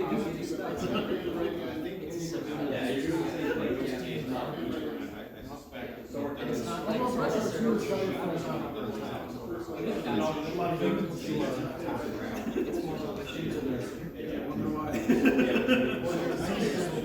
Right now, right? It's normal.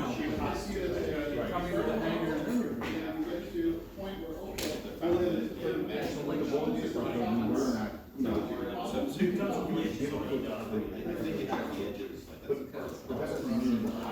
and then she just got a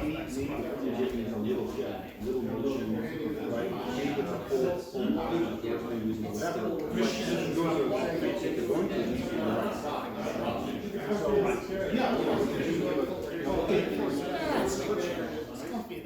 Right. Even better. How are you?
These games point to crazy, right?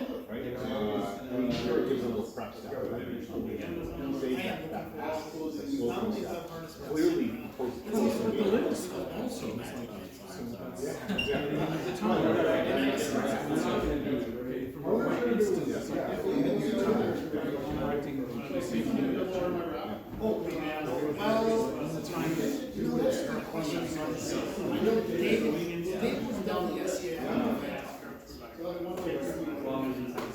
So okay, so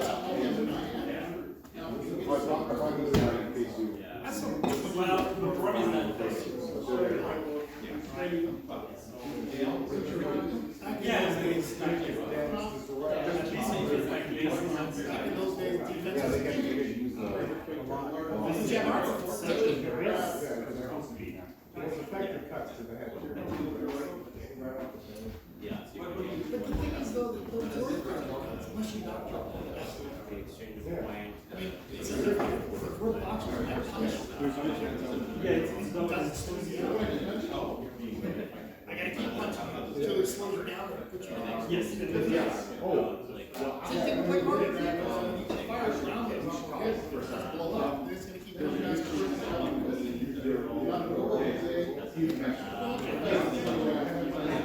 It's funny though, because one force is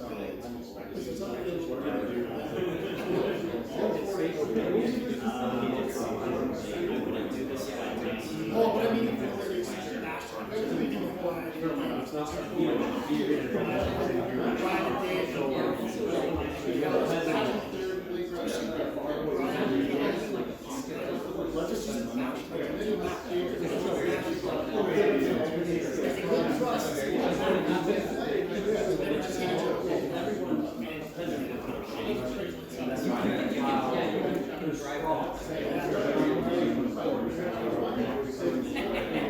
Because when you are, there's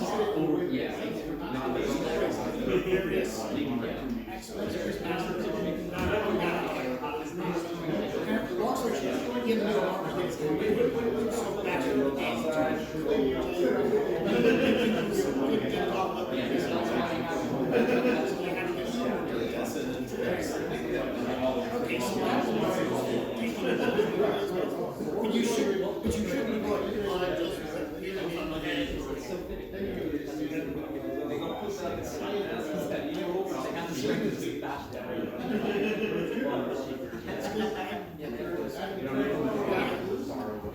he's got that all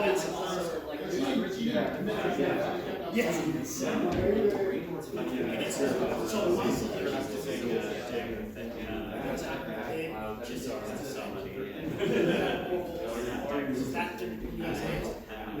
Hands okay? Your hands okay? Okay.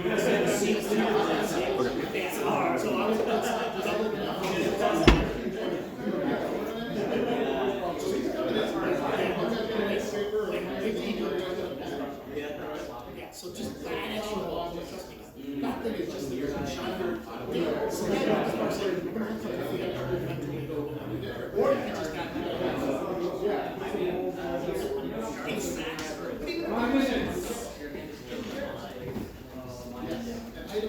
Brian, is there a lot of fun, right thumb injury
let's form two lines facing in. We can be careful.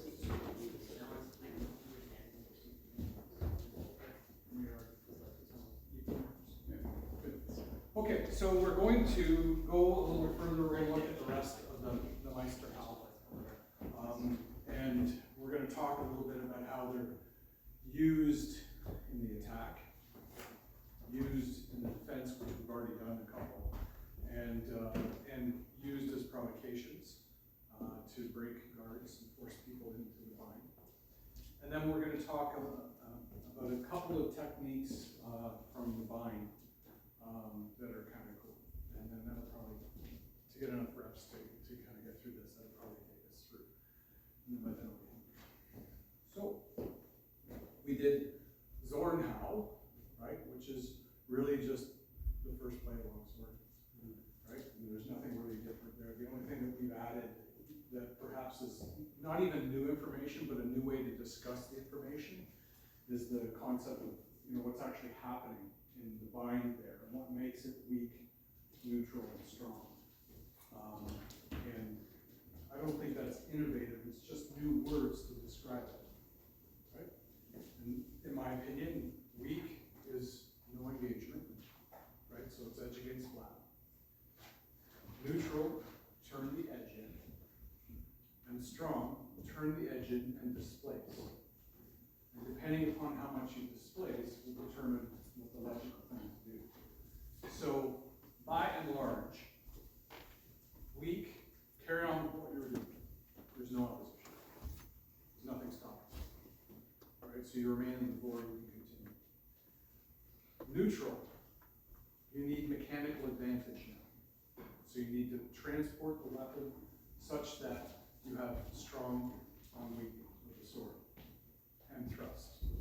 And again, this shouldn't be an interruption of action, it should be continuance. In all cases, the center of balance is always heading towards the target. So the manifestation of intent is critical, because if the intent wavers, the tempo will lengthen and you'll fall back into the line, right? And lose the initiative and be on the defensive.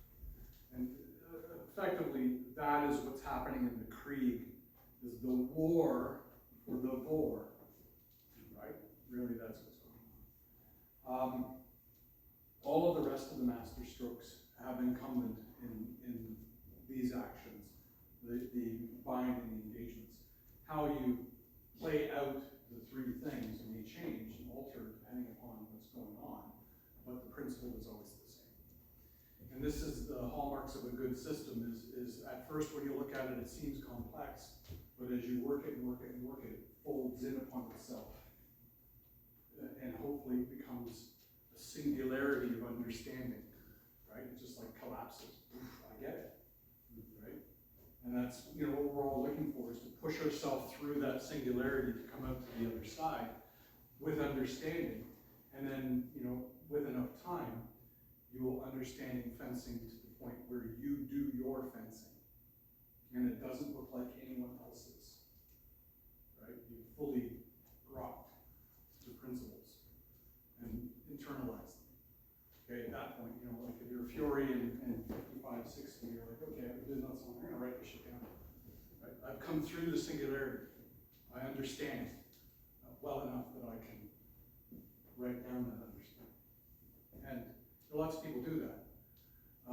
For the most part, in my opinion, people that have published works, many of them are very good. I'm using Christian Tolber's latest version of Fighting with the German Longsword, and it is excellent, very good work, and I recommend it. If you're interested in this at all, that's the book about it, right? His latest improved edition of that. It's a good thick book, Christian did amazing work in that book. Buy it, if you're interested in it. He gets it. I think he's come through the singularity, right, and come out the other side. And he doesn't have any of the fallacies with respect to footwork that we see in other practitioners, right? The misunderstanding of the timing, or the lack of integration of the priming and the principles of war not indies into the footwork and into the engagements. So these things all have to be integrated. Again, you have to kind of pass through that singularity to get it. So, next, master stroke. So we looked at Zorn, Hal, and we'll come back to them. Zwerchal. We're going to look at Krumpal. Okay? Now, Hal just means cut, right? Zorn means wrathful, right? Zwerch, right, is like twitch. Okay. And then thwart. The Krumpal is crooked. So this is a blow that the center of balance is heading in this direction, but the sword blade is heading in that direction, right? And this can only be done with the thumb grip, right? The only way you can do this blow is if you're in the thumb grip, okay? So this is a hard one to wrap your head around for Fioris because they're like, why would you do that, right?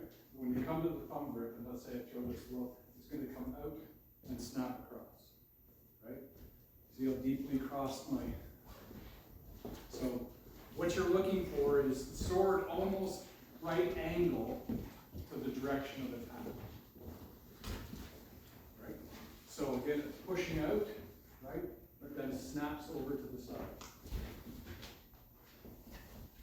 So what's this good for? Yeah, sure, okay. So he throws a Matsani, right? Right? So it's good for that. Thank you. Yeah, okay, it's good for that. What else is it good for? Let's say he's throwing a blow, right? And I just go wide and shoot the hands, right? So, because I can step a deep step well off the line, that if you're throwing to long point, as you should be, I won't be on the line, and I can throw to the hands. Right? Just as easily as I could throw to the hands, I could throw to the sword. Right? So if I feel like I'm not going far enough to the side, right, I can throw to the sword. But the hands are available. So those are clear defensive uses of that blow. Right? Offensive uses is a straight shot to the hand. Right? So as he's coming, I counterattack to the hand, snap. Right? And take the hand. There's a lot of rotation in this blow as well, so you have to be careful. My advice would be to aim further up and go for the arm, right? Because it shoots exactly the worst spot to get hit, right? The funny bone of the thumb, exactly, right? That's the shot, right? And if I hit you there with a sword that's sharp, probably your fencing career is over, right? Like the next job is counting things because you won't have any fence, right? So you have to be careful when we're playing with that. So I'm going to throw it, said I'm not going to shoot to the arm, I'm going to shoot to the forearm. Okay? Now that'll hurt too because the forearm is flexed, right? And a shot there is going to hurt. So let's just, do we need masks for this? Yeah, let's put our masks on. We'll work this one in both defense.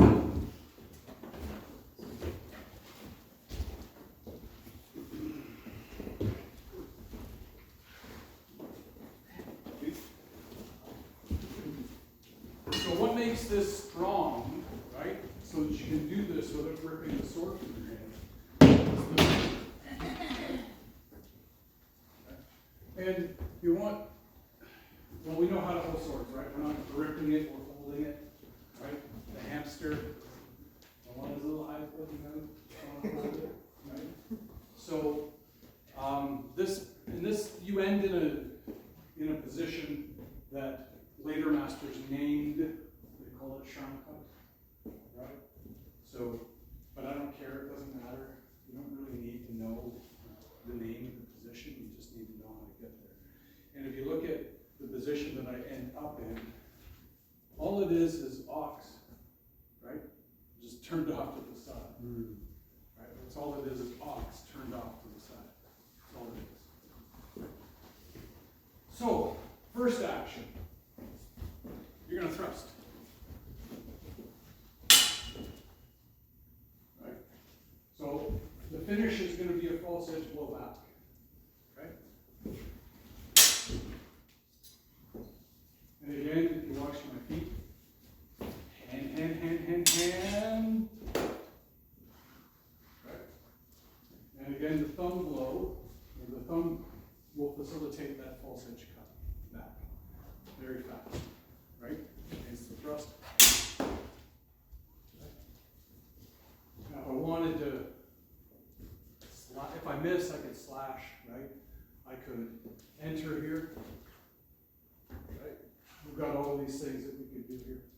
So let's first, against the thrust, perform this particular crump. Go. Okay, we'll give you number 3, 3. Okay, we'll give you 3. Stop, look here. Center of balance, stay straight towards the target. So if he thrusts, we'll go very slow. Right? Center of balance, straight towards the target. Right? This is this. Because that's not center of balance straight towards the target. That's center of balance arcing off over in this direction. The only way you can get it to go straight is to make a cut with the false edge straight from here to there. Right? Right? So this, you see how long that arc was of the center of balance? Right? You ain't gonna hang around for that. You're gonna cut the guts of it. Right? So he's not gonna hang around for that. So I want this thrust, right? It goes right? And then out, obviously. Okay? Go. Again, 3 of these.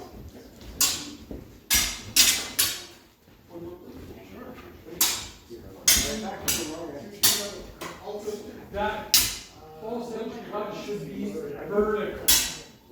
Should be vertical. It's not horizontal cut, it's vertical. And in this action, I'm teaching you another one of the master strokes.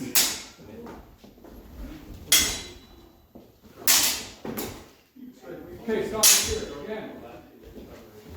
Watch me. Okay, just myself. Okay, so this comes down, then vertical. Right? Down, then vertical down again this way. So it comes this way. I don't want to come in that way. Right? Now the reason I don't want to is because I don't have as much leverage with the weapon. Here, deeply crossed, uncrossed. Right? It's like a hard pull and a rotation right around, and I finish in this, which is the low hanger. Right? If I do this, where do I finish? Fuck nowhere. Right? I've stepped off and where the fuck are we? And we don't want that. We want to finish in a guard, in the low hanger, in the position in which I can immediately retract to one of the primary guards, or engage from there and come to the creek. Right? So again, he's thrusting, right? Bam. Right? Right there. And then immediately after that, onto the left. Because you're inside the bubble. So make the hit, and really, if you look at the timing, right, it's about the hit. Right? It's about the hit, it's not about the cover. Again, vor, not Indies. Right? So he's in the vor, he's thrusting. Right? I'm in the knot. I'm responding. Right? Yeah? Yep. Okay.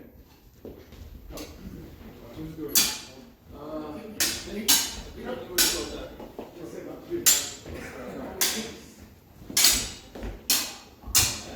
Vertical.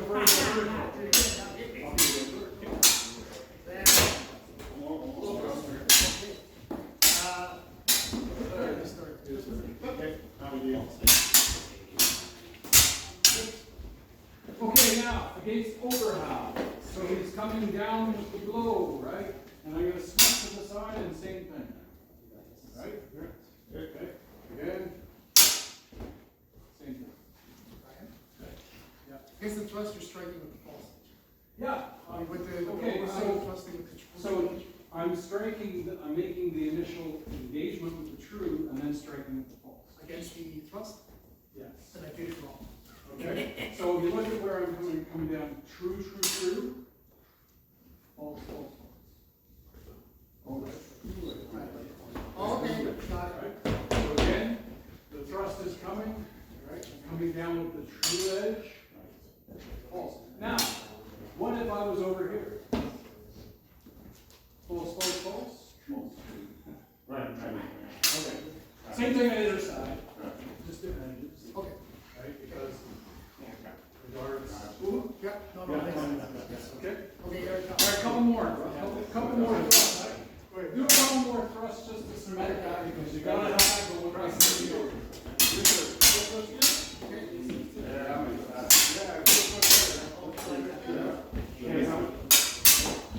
Okay, stop. Gotta step wide. Right? So when he's delivering the thrust, right? I'm coming out here. Right? And then I'm gonna come. So I'm coming out here. Okay?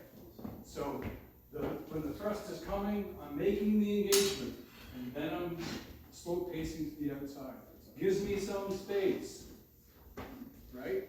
Gives me some space. Try to stay outside the bubble. Like, I can totally reach his head. And I need to go to here. And I can still scratch. Reach him. Right? So he's very tall and long. Okay, so let me just say another thing. What if he is tall and long? Right? So what am I going to do instead? Right?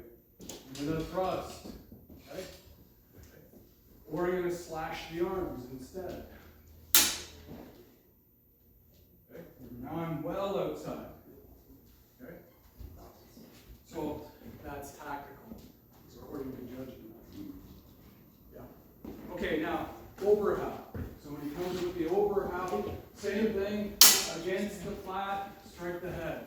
Same thing against the flat, strike the head. Go. Alright, so back here. Nice. Still getting too gently. The thing is, that's fine. If you don't actually do it, then it comes time to actually use it. Okay, stop. So there's a desire to rush, right? There's a desire to rush. You don't have to rush because you're pushing the center of balance towards the target the whole time. It's the tip of the sword that has to rush, and you're not in charge of that. Physics is. Right?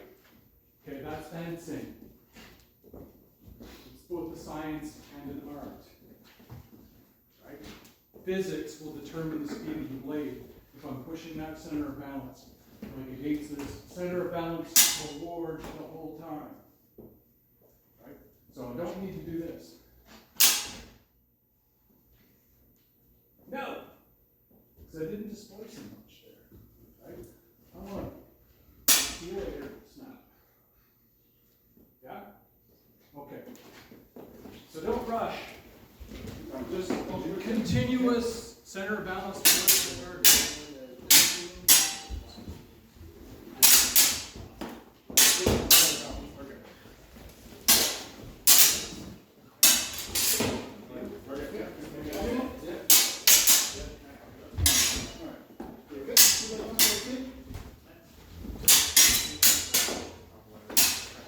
You could probably hit way off the line of it. Stop moving around in circles, Eagles, God. It's wonderful that you do that. So it's very Bolognese, isn't it? But it's also clean out the line. Just play it. Live is too. Yeah, you're increasing stuff. Yeah, I'm sorry. No, that's not what Keep filming it with the honor. Okay, good. I would actually do. Okay, stop. Be wary of tracing circles in the sky, right? So what I mean by that is unnecessary motions, okay? You don't have to, you can go straight. Like always, when I'm attacking, the center of balance is going straight towards the thing that I'm gonna hit, right? And the very final motion of aiming is, where do my foot go? Okay. The final action. It's like, I'm throwing it out there, I'm landing it. And the foot will determine. So, what I don't want is this kind of, right? I can go straight out. Okay. And that center of balance has gone from here to there. Right? And I moved around it. Right? I moved around it to increase the angle. So, this is fundamentally a principle of fencing. It's something we're always trying to do, is drive out the unnecessary motions, right? Higher efficiency makes faster swords. Higher efficiency makes faster swords. So we drive the extra motions out and get that center of balance moving in as straight line as possible. Our cuts become highly efficient and fast. Right? We make ourselves safe by defining where it goes with the foot, right? So I can go, okay, this is coming down. I have a lot of brakes on this. It doesn't have to split his head. I can touch, right? I know that you know that I know that you know. I just hit you, right? I don't need to split it from nose to navel. So I have a lot of ability to control that without sacrificing any speed, right? So next action. What if he did a sword chop? Right? So he's going to come. Yeah, that one. Okay, exactly the same. Right? Exactly the same. These word shouts. Try it. Okay, come. Okay. Sorry. Come on, do I'm gonna start shut down, man.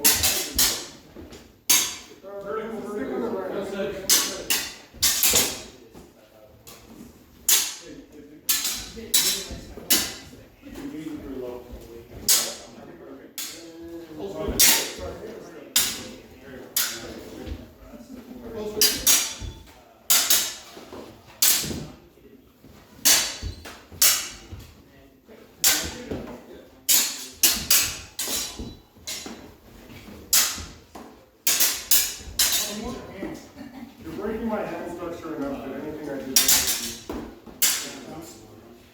Okay, stop. So, if you look what's going on here, this particular crooked stroke or crumpow tends to throw to the flat, right? So I create the engagement that is most advantageous to me, where you have no opposition. We just determined that if my sword goes to your flat, there's no effective bind there, right? So this is kind of what this does, this particular action does, is it builds an engagement that is highly advantageous to me, right? I displace your weapon in these actions. And it doesn't matter if it's a thrust, doesn't matter if it's a cut, doesn't matter if it's a flat cut, I end up coming to the flat almost every time. Okay? Now against the thrust, it tends to be down on the top of it. But still, the thrust is inherently weak, right? So if I'm hitting anywhere past the middle or further, I'm going to be sending that sword to the ground, right? I don't have to follow it. I can send it there just with that snap, right? And I send it. So you see in this particular master stroke, it's the mastery of this is it goes to your flat. And there's not a lot you can do about it. Right? And even if you turned the edge, you would end up at long point. And I would still displace you because it's just like a thrust. You say you're typically in the middle of the sword or further to the tip? Well, there's a risk in going too far to the tip because he can change through. So it's around the middle, right? Then I want to be striking in consolidate to start it, right? Okay? That's like a rule. cross in the middle of the sword. Because if I cross in the middle of the sword, I'm in a position in which I can displace, but not in such a position where he can change through. So this is why we cross in the middle of the sword. Crossing at the tip is risky. Crossing lower than that, they can hold opposed. So they can come to a useful line. And we don't want that. So what's next? So that's Zornhau, Zwerchhau, and Krumhau, used in attack and defense.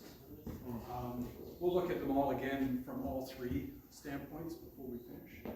What's the next one? Shieldhau. And guess what? You already did it. Right? Here's Shieldhau. Right? So just don't do anything.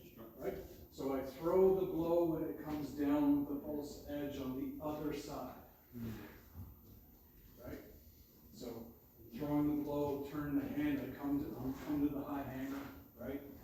Right? And it comes down on the false edge on the other side. Now because it crosses the line, it expulses attacks from that side. Right? So it's useful against, if he comes to the flug, right? It's useful, right? If I throw this and he's thrusting at me, right? Right? It expulses it. If he's throwing a Zornhau, right? Right? Right? It expulses it. What edge are you using? I'm cutting with the false edge. Okay. The engagement may be true-false. Okay. Right? So the engagement may be true-false. Okay? It depends upon the development of the cut. But it'll work against thrust from flug, and it'll work against, well, thrust from ox as well. Right? And it really doesn't matter which side. So if you come to the flug on the other side, right? And again, right? It expulses even that. Because it crosses the line. It starts on one side and goes all the way to the other. So it will even cover against things coming up this line. Because I cross it. Can you So- do that again? Right. The opposite side, yeah. So he's thrusting to me, right? It's coming, okay? And it'll be coming up that line. So I come across it, Still a big slope. right? Yeah, I still take a slow pace, yeah. You're also crossing the line of attack with the block. I do, Okay. and this is, okay, I just so wanna- I good just wanna point, make sure, good I wanna point. make sure. I am, and this is why it's called Shieldhau, the squinter. Means what? Squinter. Like as in, Like this, ah. right? Because I'm going like across the line even with my body, right? See, my point, I have to, if I'm going to point my toe at the target's on that side. Right? So if I point my toe at my target and the target is across the line, I'm going to cross the line with my body because my body's on this side of my foot. One more time, please. Right? So, Okay, cool. right? Now, it'll work against that, it'll work on the other side, obviously. Right? So it works on the other side, obviously, as well. Okay? And it'll work against highline thrust as well, so it comes with it, right? So I can do the same thing, right? Snap, and it came from this side, right? It's much narrower. Oh, it's narrower, yeah, right? You better be sure. Yeah. Right? But it's effective. Yeah, that's cool. Right? And all it is an Oberhau that comes to the thumb and turns over.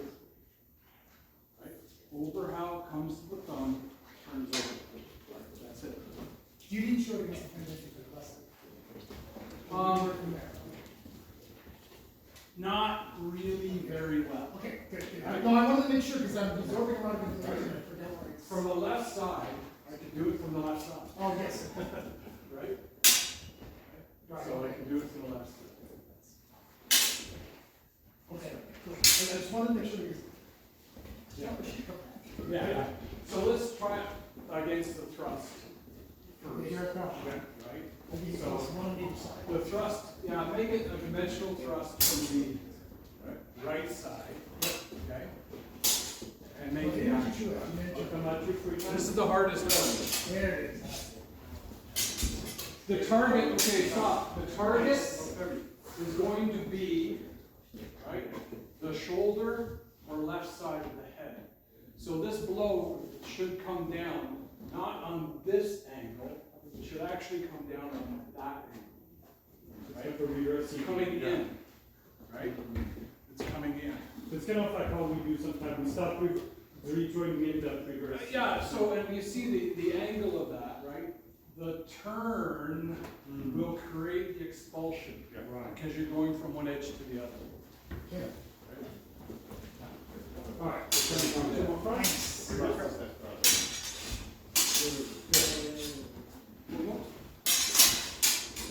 Want something this side?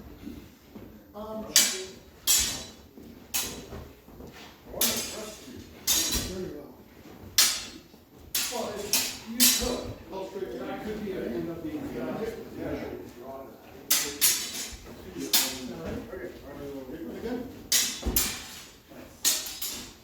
Okay, stop.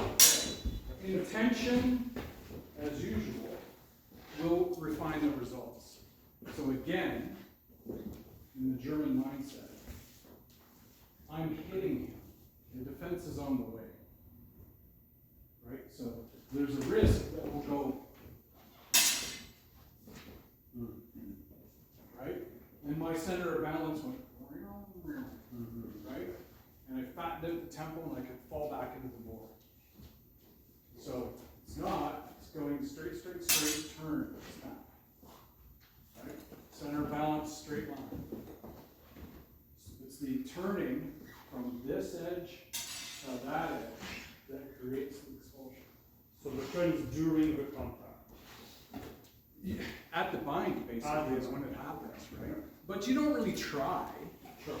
Because just the geometry and measure between us is going to create that engagement, right? And again, if you see what happens, I'm engaging against the flat of the sword. Again, it would be a weak bind, because I made it that way, right? And I made it that way with the thumb grip. So it forced my edge to the flat. And in turning, I get that doubling of the width of my sword through the turning, and that's where the expulsion comes from. Okay? So, try against. So it's truest play. Overhand. First play, finish the Right here. Try it against overhand. Yeah, overhand. So, and remember, the foot will cross, right? The foot will cross the center, or will end up on the center. The foot will end up on the center.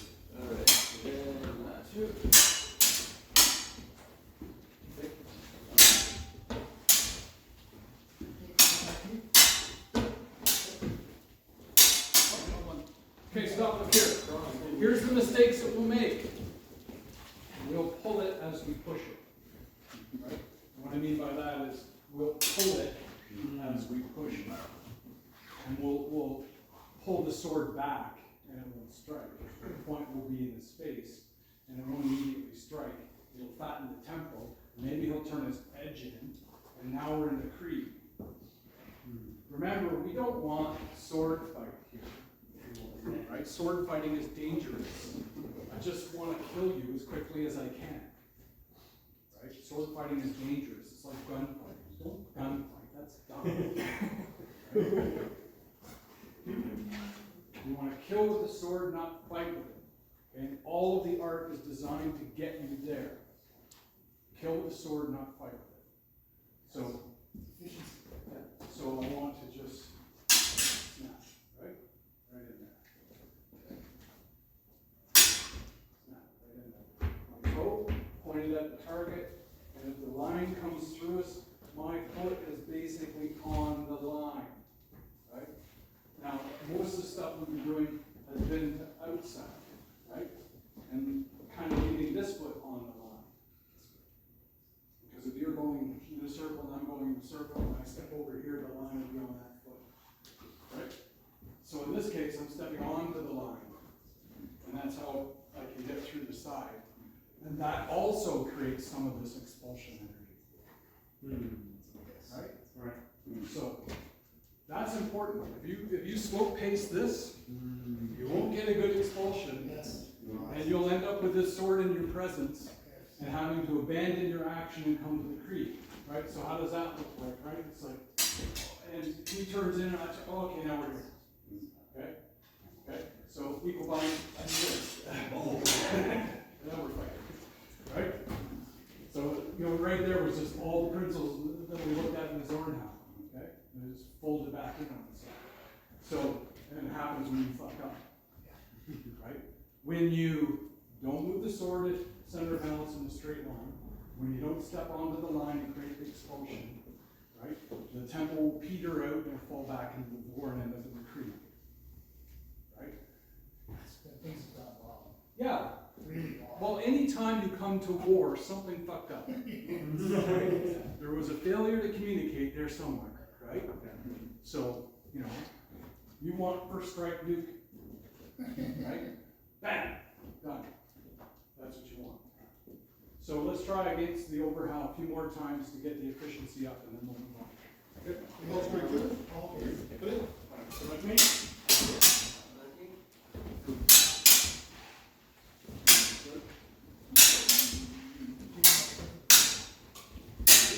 Here we go. Oh, thank you.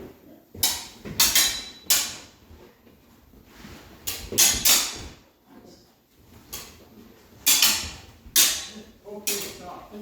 So I had a lot of trouble with this one, wrapping my head around this particular shield because there's so much stuff going on there that kind of violates some of our principles, right? Crossing the line, it's like there's a lot of turning the hand over.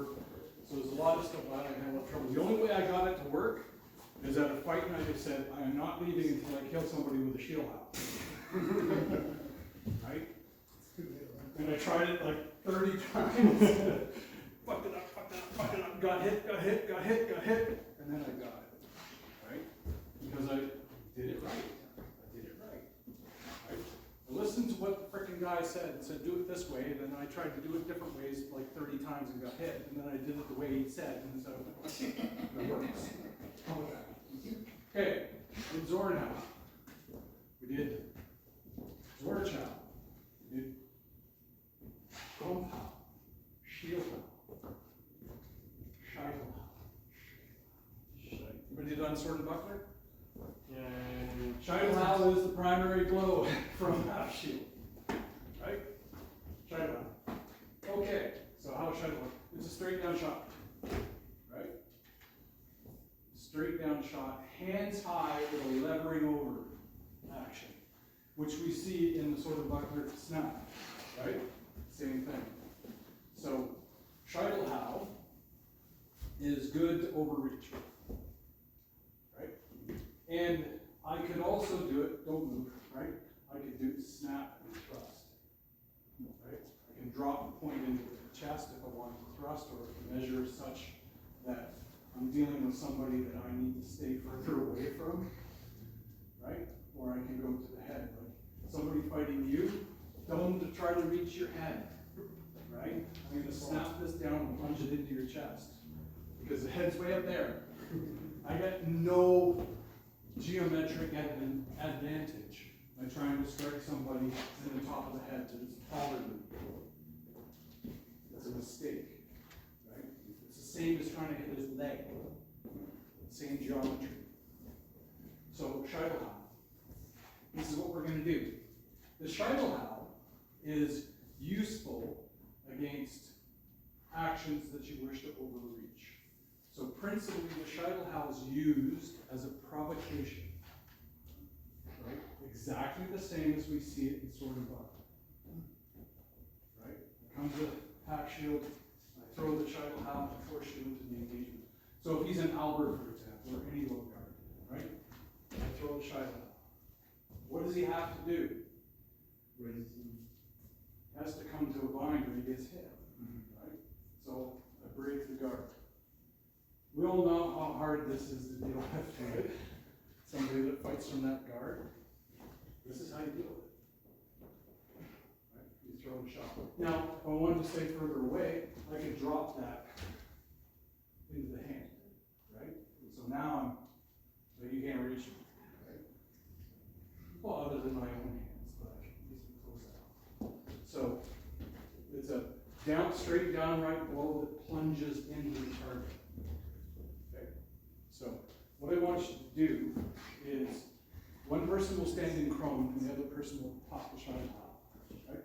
So when you stand in prone, you're just going to pop the shuttle. Right? You're going to catch it. Right? Just to get that snappiness. Yeah. Good. Now, if I did the crone, right, and I did that, you could actually come, if you're closer to me, you could rock right over the crone and hit me anyways. Right? Bam. Right? Because it's very high.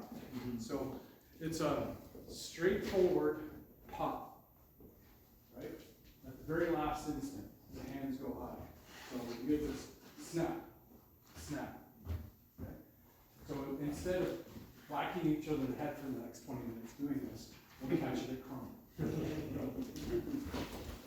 Chris? Go ahead. Crone needs to be high. Above your head. Right? Well, the same as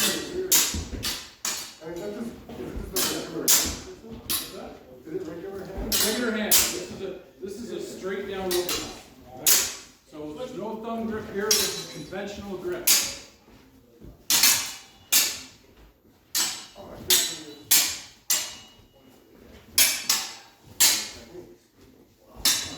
Okay, stop. Look here. So, in order to get that snappiness, I have to be shooting the center of balance towards the top of the head. It isn't going to work if I'm shooting it towards his face and I do this. I'm going to end up with an engagement that's like this, as opposed to this. And it needs to be hands high and reaching to maximize your reach, to overreach. Right? Because so he comes from below and he's coming to here, right? Okay. Coming to here. He's barely getting it, right? And he's raising, and most people when they raise, they'll rock the sword and lift it like this, and make it even shorter, right? Because it's an emergency, you go, oh, right? And I can overreach. The right thing to do is just raise it straight up in full extension, but people don't do that, right? They go, holy crap, you come to crone. And if you see what happens is I'm pulling the tip away the whole time. And as I'm coming in, you're pulling the tip away, right? And this is a natural thing for people to do. The tutor thing to do was you just raise and skewer them on the sword, right? But people generally don't do that. And it doesn't work so well because I slow pace, right? Okay. I slow pace. I don't come in on the line that his sword is. Who would do that? That's dumb. Right? So I slow pace when I do the shot hop. So make sure you slow pace when you do the shot hop. Go. Shoot for the head this time. Shoot for the head. So stop. We're going to do this. One will stand in Albert, the other one will do the Scheidel how, try to cover. Try to cover.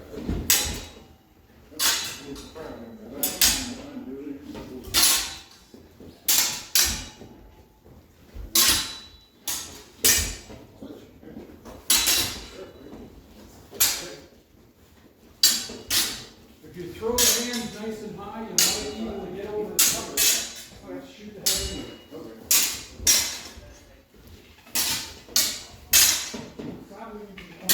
Okay, stop.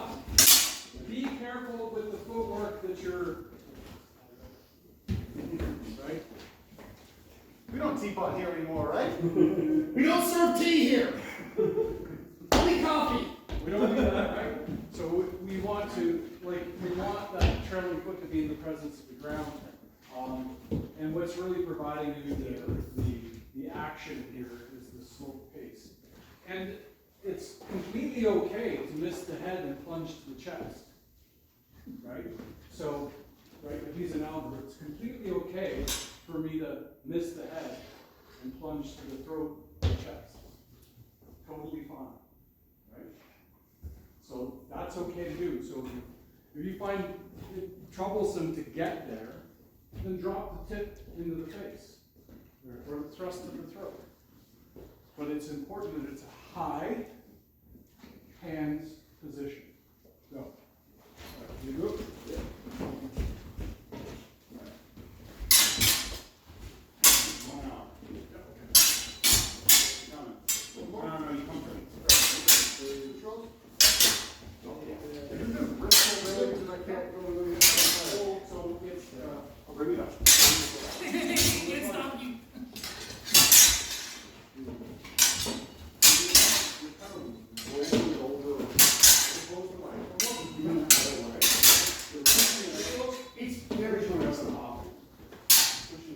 Yes. Yeah.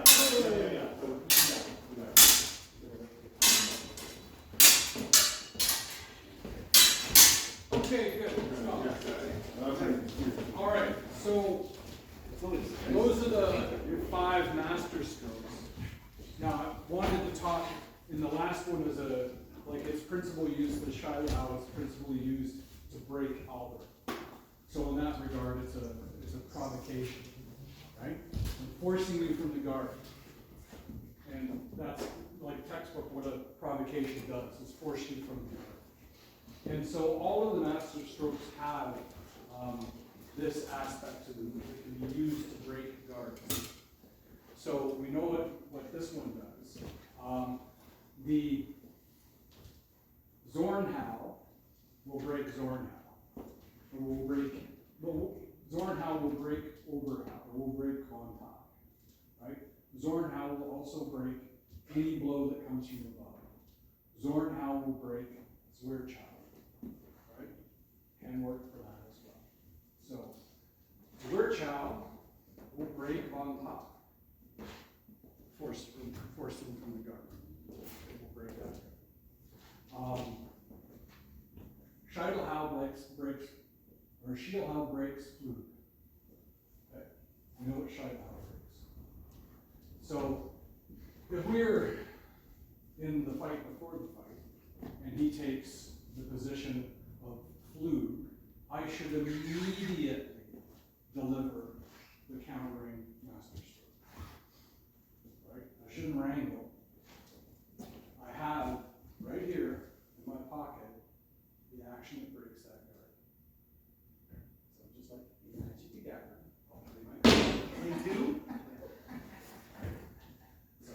Oh, I'm in food. Red. Here it is. So in the wrangling, out of play, we already have immediately actions, and there are these the 4 primary guards all have master strokes of break. Right? So just going through them, if he's in Albert, right, we know that Scheitelhau breaks that. If he goes to Ox, right, so the Krumpau breaks Ox. So if he's in Ox, I throw to the hands, right, and he needs to leave, right? Right? Exactly. Right? Now we're into the creek. So, Krumpau breaks Ox. Albert is broken by Schielhau, and Von Tock by Swordsmanship. Okay? So what I want you to do is, we'll work through these, line up across of each other, okay? And I will call the guard, and we'll split this up.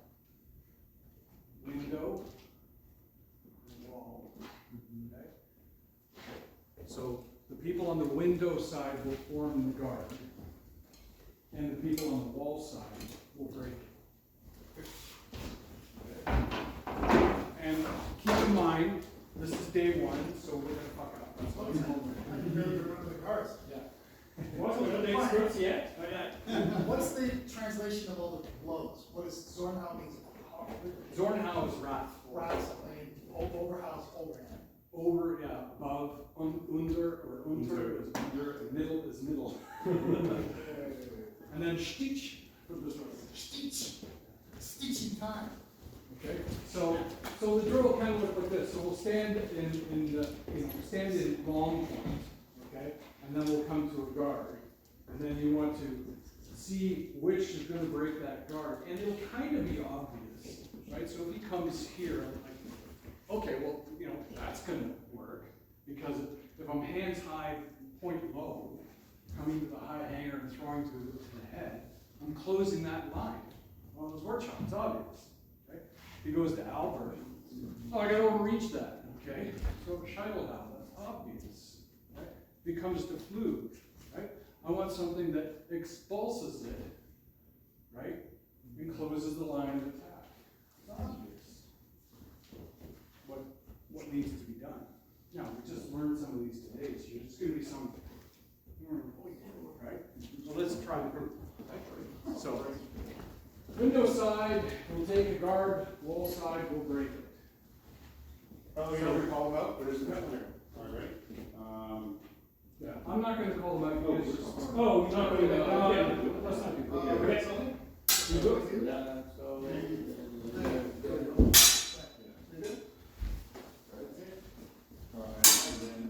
You not start there. Okay.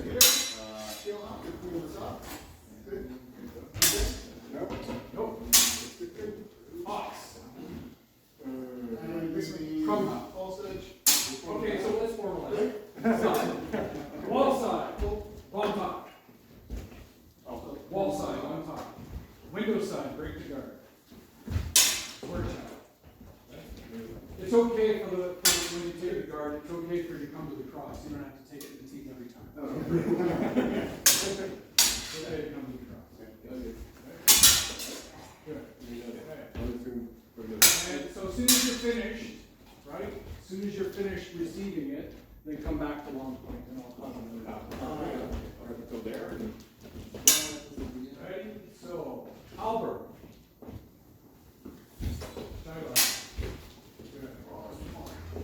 Moving your hand. And back to long point. Flew. Oh, there it is.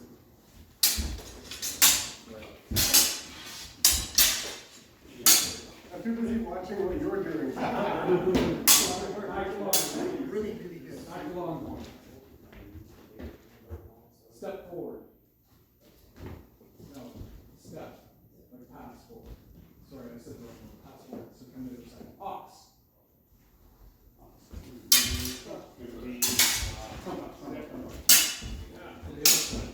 Oh, no. That would be false true, yeah. Yeah, exactly. Well, I guess, yeah.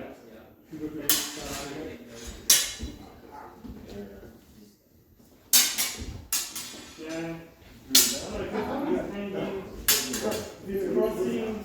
Here. Yeah, that is challenging everything. Here. Yeah. So now if you try to go left. So Maddie's very. You'll still, yeah. Okay, back to one point. I don't want to cover like this. Back to one point. Back to one point. Seven. And flew.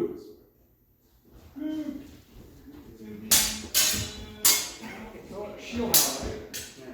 So, but you're on the other side. yeah. So what do we do? Right? So now, I'm gonna guess. I'm gonna strike with the false edge, and it's gonna come down this way. Right? Down this one. Right. So. No, sorry, wrong. Oh, it's gonna come down. So this is the false edge. Yeah. Right? So it's gonna come across and down that.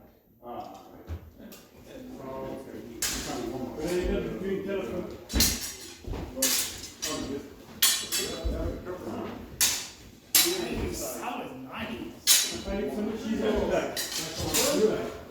Okay, on top. One pack. On the left. On the left. On the left. So it's gonna be a square chow on the other side. Yeah, get the window. Hold on.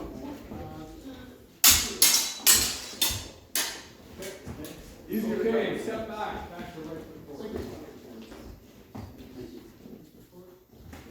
Which foot forward? Right foot forward. We're gonna switch sides. So this side will stand in long point, and they'll form the guard that I mentioned, and then the wall side will form the breaking of the guard. Halberd. So, come up. Back to long point. Wrong top. Sword trap.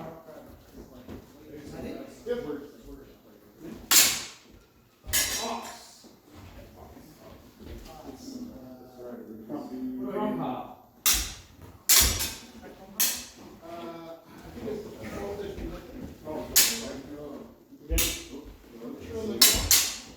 One more time, so true and false? Okay, so when you're breaking the guard, when somebody's in ox, throw to the hands, not to the sword. Oh, okay. Right? So if he's in ox, right, I'm going to throw to the hands. Okay? With a nice deep slope of his. What about the other side? Switch sides, right? You can go to the other side, right? I can use the same crump pow against both hands. I don't have to switch. Right? So I can throw to the hands when it's here, and if he's in the other side, I can throw to the hands when it's there. Right? So it doesn't matter. And throwing to the hands will force him out of the guard. Right? So the most logical thing for him to do when I throw to the hands is to make a cover, right? Right? Makes a cover, and then now we're in the creek, right? So, Albert. You missed us. Oh, yes, Back to long point. Blue. Make sure you get to the inside of the sword. Very good. Sorry. Back to long point. On top.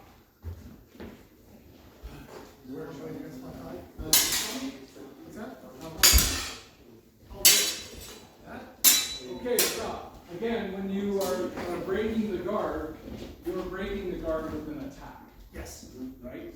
And this is a provocation. Provocation is an attack, and if the attack does not elicit the appropriate response, which is to bind, then the attack should hit, right? It can't be an attack from out of distance. That's not a provocation. That's a feint, right? Categorically, an attack from out of distance is a feint. So I can go, like from here, I could go, oh, here comes this sword shot, and I hope that he comes out to meet it, right? I feint it, right? There's in the German system, that's called the failure, right? I force him to fail. Feint. And so I can go, oh, here's the worst sword shot, what are you going to do? Mistake, right? And anytime that somebody responds to an attack from out of distance, it should be a freebie, right? Because they'll spend all their time defending against something they don't need to, and pour all of that time right into your lap, right? They put themselves, instead of being here, they put themselves here, right? Like beyond. Should work. So, this is why judging when a real attack is so critical, right? If you're watching my sword and not watching me, then you're going to be susceptible to the feints, right? Because if I'm not coming in, right?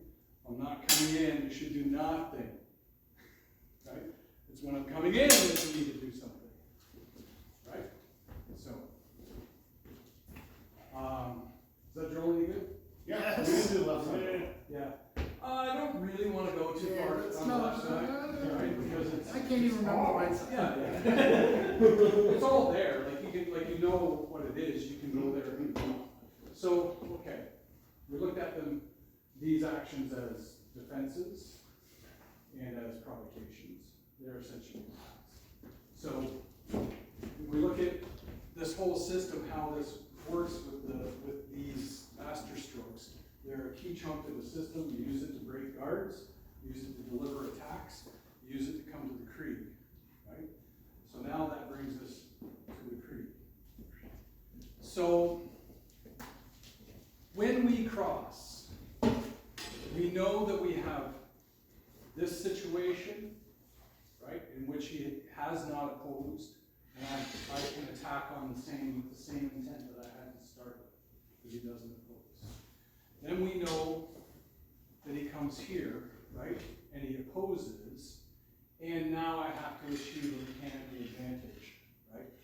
Come to this position, and I can continue my attack. And then finally, we know that if I'm continuing my attack and he sets it aside, I should go to the other side, okay? With anything. And ideally, I should be trying to step wide out of the ball. Sometimes you can. The Krieg is always the same. It's always those three things, right? Either no bind or weak bind, and I can continue with my action, or an equal bind in which I have to seek mechanical advantage, which is the windings of the sword, which we know what arms are, right? Going from fenestra to fenestra, down to breve. All these positions are there. The piece that's missing from a Rosada is the thumb grip. So the thumb grip gives you 2 widths of the blade when you displace, right? Creates a safer action. So we can build the Krieg from anywhere. Anytime we come together, we can build it. We just have to figure out, how do I need to move in an equal bind to create mechanical advantage? And if we do that, then the windings of the sword will naturally fall out. So for example, if he was just thrusting me, for example, right, and I thrust him, and we're in opposition here, I do a counter thrust, okay? We're in an equal position here. He could now push me aside, okay? And I could then come in and go. If he thrusted me with a vertical blade, right, and I make my initial defense here, I have a clear advantage, right? You can't hold the focus. I'm going to come in. Now if he turns, I'm coming, he turns, now we're equal, okay? Now I'm going to go high, and go. The same thing if we're high, so you come high as well, okay? So we're both, we're high here. Now I'm thrusting and he's going to go, I don't like that because I'm going to go low to the other side, right? And set me aside. And now I'm going to go, I don't like that, so I'm going to go low to the inside and strike inside. Right? So all these winds, you can just play with them and they'll fall like naturally. The one piece I want to show you, which is kind of cool, is doubling the blow, which comes in a conventional engagement like this, right? Where we come here, what I do in this situation is I drive the pommel under my hand and I bind on the other side of the sword and strike. Alright, so we'll look at this. Right? From this side. I'm receiving it neutral, am I? Yeah, you can receive it any way you want. Okay. It doesn't matter, right? So this is something that you can do every time you bind. And the only action that you're doing, so on this side my hands are crossed, and I uncross. On this side my hands are not crossed, so I cross. So you kind of like blast through their bind. And if you look at it mechanically, what's happening is I turn to the false edge in the bind. Right? And this side, I turn to the false edge. And go. So let's try that. You move in the direction of cutting. Yeah. Kill me. Yeah. Right. So this is just from overhow to overhow. Turn the false edge. Alright, so this is a turn. Oh, you're coming. Okay. Yeah.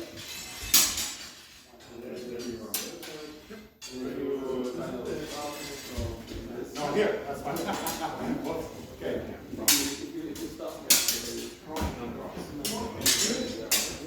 Do it against blows.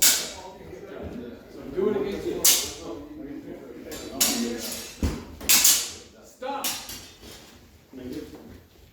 look here.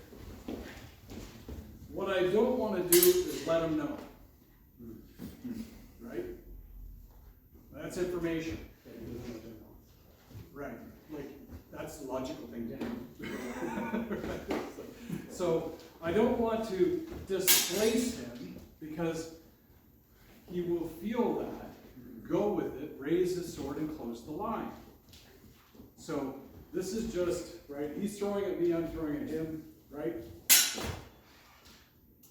no displacement, okay? Now, you say, well, couldn't he hit you? Well, probably if I step nice and slow pace to the outside when I do this, that the likelihood is low, right? Because there is some degree of displacement there that happens with this sword. In addition to that, when he sees my sword coming, he's likely to try to do something about it. Right. So, what's the thing he should do? Yeah, absolutely. Okay. And now we're back to the creek. Right. So he comes in, he thrusts, and I go, no, no. We're in the creek. Too many tempos ever show that. Yeah. But this action is very fast, and it can be done on the attack and in the defense, right? So if I'm attacking, I can go, and he's attacking, I can go, right? So I can come to the bind, pop the hands, and go, or if I'm attacking and he makes the cover, right? Oh, I'm done. I'm attacking, okay? I can do it as well. So both sides you can double. So let's try that both sides. Okay. Can't wait to get back. So, I do it? I will. Okay, do the attack and I do the thing. Yes.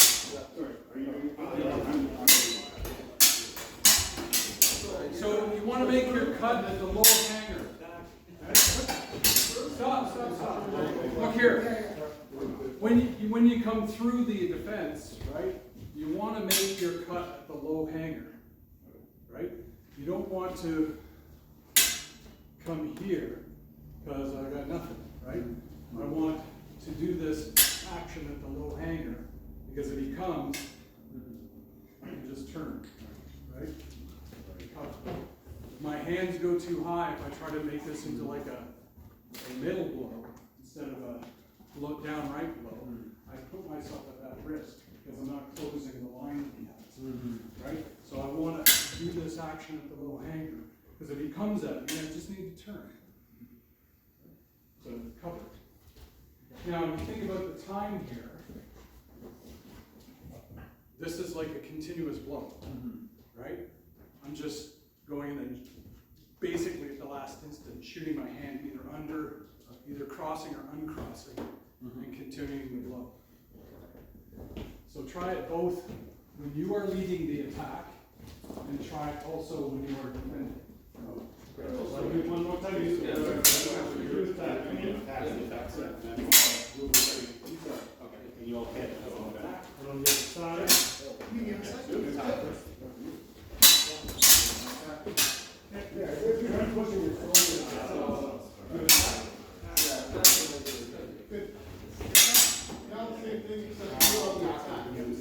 All be doing the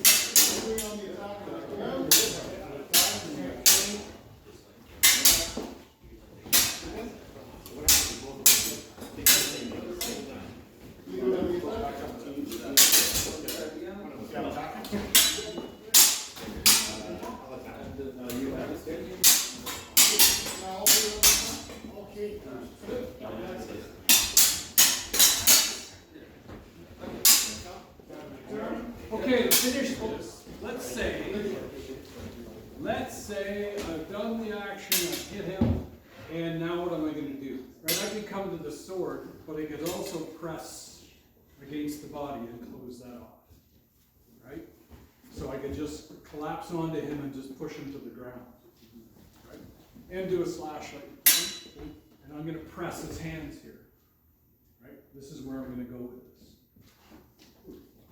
And I'll slash as I do it. I'm not going to do it because it's naked steel against your bare arm. Right? Yeah. But I would, as I did that, I would slice through the arm. So, go. and then here. This gives you the safety you're looking for, right? Yeah. As opposed to leaving, right? So from there, I can take his sword, right? We can just go back there. From there, I could take his sword, right? You're gonna let go. Right? Or any other actions that I wanted to do. So this is how I want you to finish this. When you come in, right? Bam, then press. Okay, go. Press me. So come on two. Okay, one more. Yeah, just press, right? Just sink your way through the arms. Yeah. Press. Time. You're just gonna sink your way down here. Right? Because I want to reach you onto that. Turn it. Yep.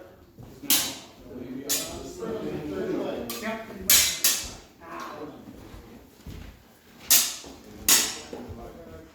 sink your weight onto the arms. Yeah. Look at where I can sink the weight. Yeah.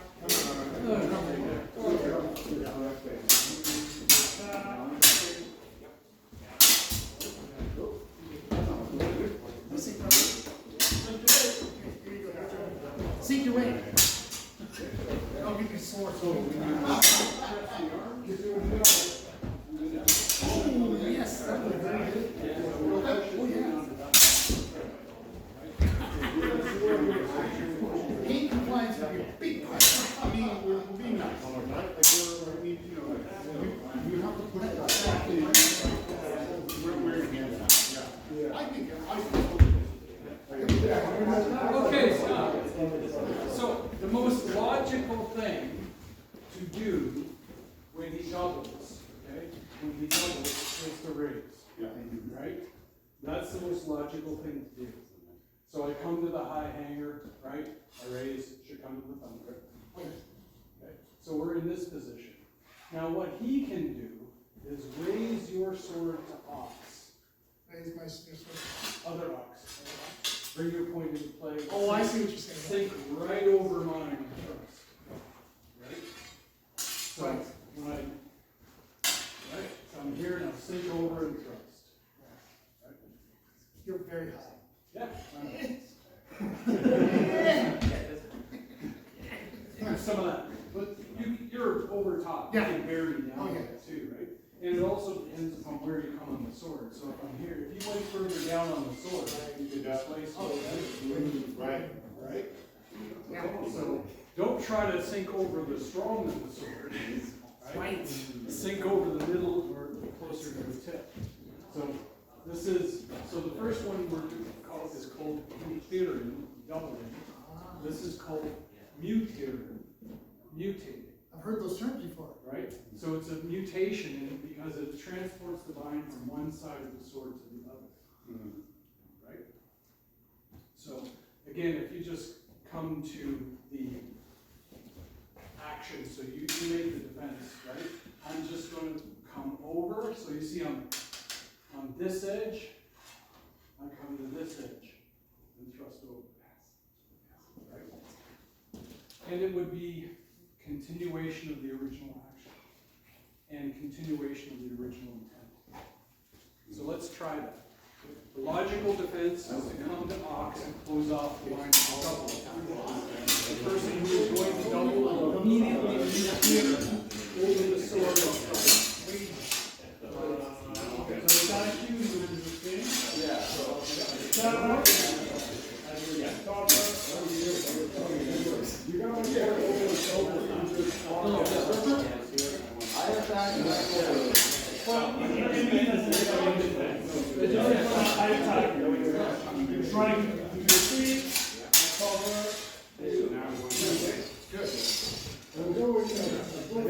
Seems harder than it is.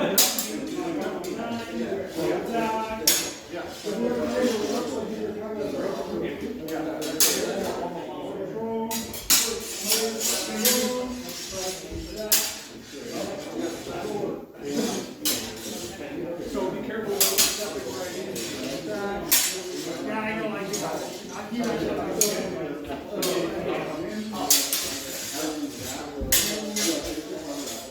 Yeah, keep going in my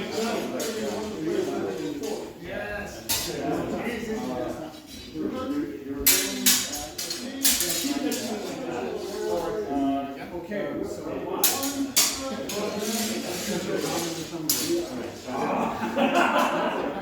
But yeah, you'd be right.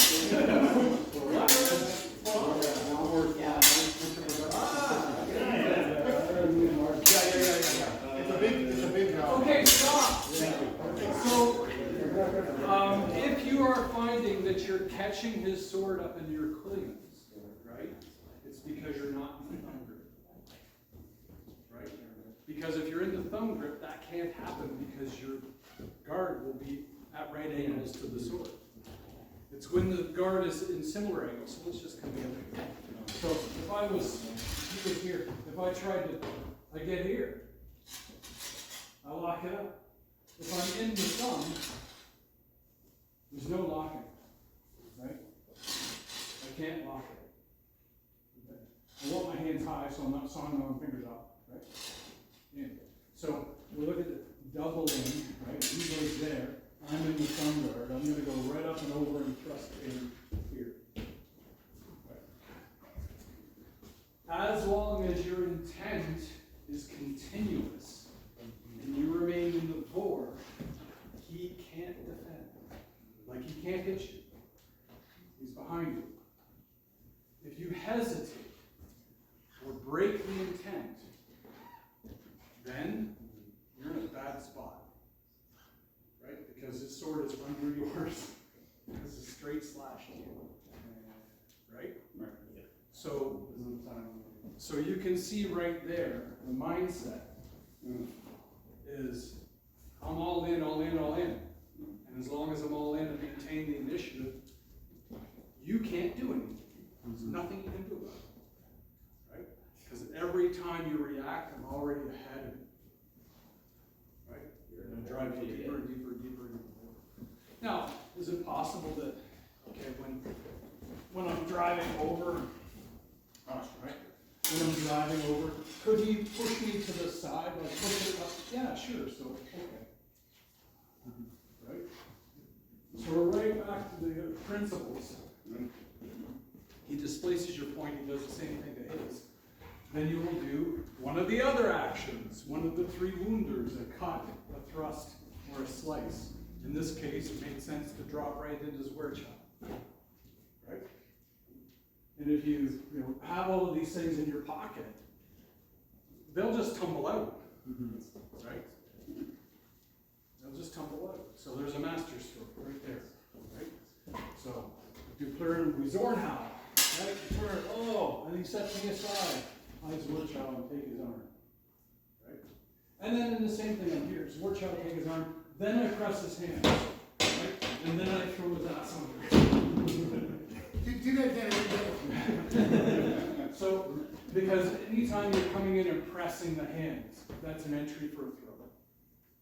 Right? It's an entry for a throw. We go back to the pressing of the hands. Right? You look at where he ends up. Right? I'm right there. And I'm completely safe. Completely safe. So, if there's anything we know how to do, it's wrestle. So, you would use it. So integration. Like anything, we want to integrate. Right? We want to try to put it all together. And the pieces that we have to put together is Indies is Friulian, Friulian is Indies. What am I feeling? Weak, no engagement, engagement equal, mechanical advantage. Okay? Strong, go to the other side. And all the time, the intention is always straight in, center of balance, heading towards the target. Okay? Guards, we have the guards. We only really looked at four. We looked at some others that kind of obviously are there. But these four guards form the key principles. And flug and ox being the hangers, or the roots of the hangers, being the most important ones. In addition to that, the thumbing of the sword, okay, which is the hardest thing to build the instincts for, to know when to do it. But the guards will inform that too. So if you form Flug, you should be in the thumb guard. If you form Ox, you should be in the thumb guard. Right? You have to be in order to form the guard properly. And we saw some of the problems that can come out if you don't. You can end up binding up your sword. You don't get the angles, and neither do you get that double width of the sword displacement when you're going from one guard to another. Okay?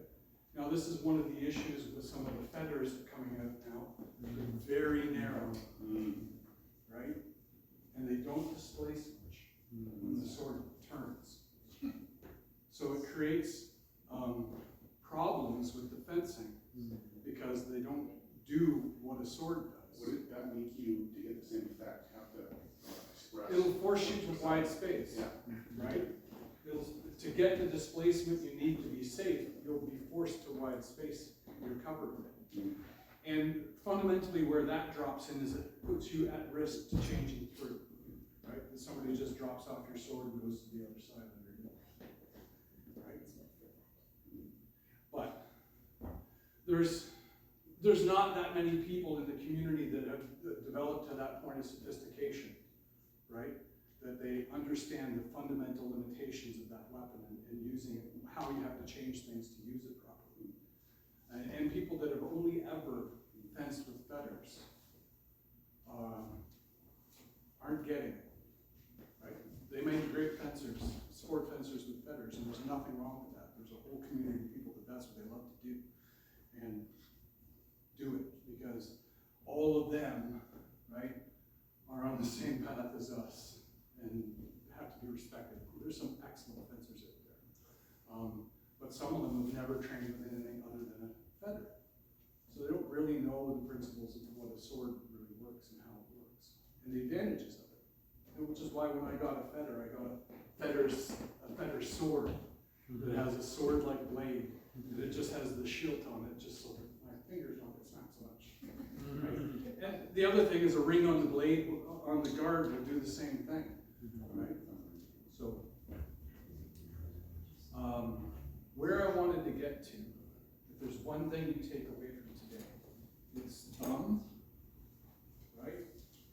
Thumb, in these guards, right? High hanger, low hanger, to make your engagements, okay? And then from that, the master strokes, how to perform them, and what they're useful for. Remember, they're useful for attacking, so in the war. And obviously, if you're attacking without provocation, first you're making a mistake. You want to do the right attack that breaks the guard that the person is, so you provoke them into a bind and can come to the creep in your advantage. So essentially, those breaking guard actions force the engagement. So it forces the engagement that you wanted. And then when you come to the creep, you're ready for it. It's not something you fall into, it's something you built. Right? And so then you're in a position where you provoked the action, you created the engagement, and now you're ready to dominate the engagement because you knew exactly what was going on through there. And every time we come to the sword, the biggest challenge that we have anytime is maintaining the focus of intent to the action. Right? Sometimes we fall into defense. Right? Sometimes we fall into parrying and covering without intent to strike. And this is something we want to seek to drive out of our fencing completely. Every action must have incumbent in it an offensive action. So even, the most defensive action there is, the chrome. Okay? Right? So when I come to chrome, I'm feeding them pommel. Right? Again, the center of balance came up and toward, right? So even a purely defensive action, a guard that is deemed to be purely defensive in chrome or corona, is not, right? It's an entry. this is another one, okay, so you see, there's hands high positions here, right, that we always see. Well, we know what to do, it's push an elbow, right, like, we know what to do. As people who study arms art, we know what to do. There's a lot of people that don't, right? Right? Trying to figure out how to get their sword back in play. Because leaving here is hard, because you're given a freebie, right? So going back to the bubble, I'm so far inside the bubble, we're wrestling now. I'm not asking permission. We're wrestling. And the person who seizes the boar in wrestling will probably win, right? Will probably win. So, okay. Any questions? Millions. I have one question. So you ended with mentioning wrestling. Does conventionally, does wrestling get added into the tool set here, or is this subject in Okay, so this goes back to the dichotomy in the fencing community, which is the traditional versus the sport, right? In the sports side, we're sword fighting, and we're not really interested in wrestling, right? We're trying to do the work with the sword. And, you know, that's completely valid. In the traditional, we're looking at the art as a complete art, and wrestling is, and other weapons are obviously part of it. Right. Now, there's these two circles cross, obviously, because somebody who knows how to do all of this can do this. But it doesn't work the other way. Right? The people that can do this can't do this. Right? So that's not saying that it's better. It is a different focus, right? Of the art incomplete in all aspects of combat, from out of distance to in distance to rolling around on the ground, right? To the completion. Whereas on this side, it's to the touch, right? I'll hit you and score the point, or you'll hit me and score the point, or I'll hit you in a spot that scores more point, and I'll accept the blow on me that scores less points, right?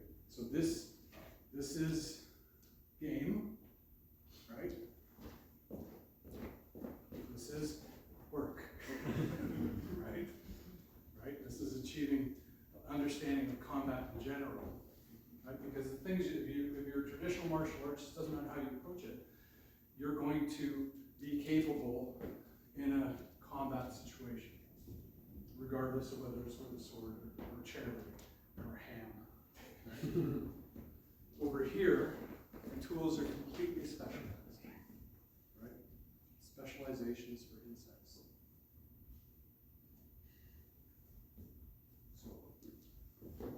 So that's my question. Cool. Any other questions? No? Okay. Shall we close? No? All right.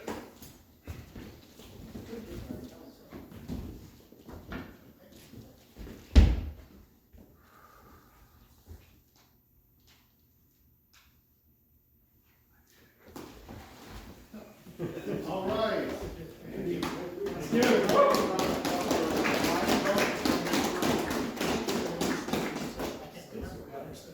Mildly insulting. All right, that's a wrap, folks. Thank you all for coming. Thank you, Brian. Yeah. That's just I love the way You remember I that message game? folks that go against the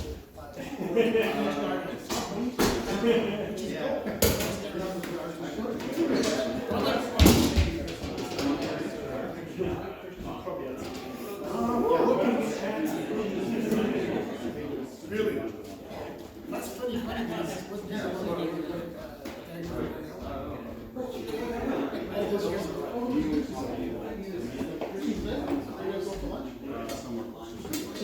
years ago. We'll put the stuff in the car.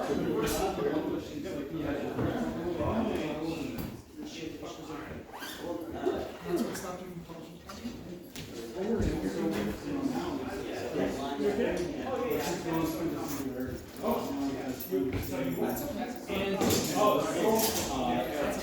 That's actually How long do we have to take this? Start here? Or do you want?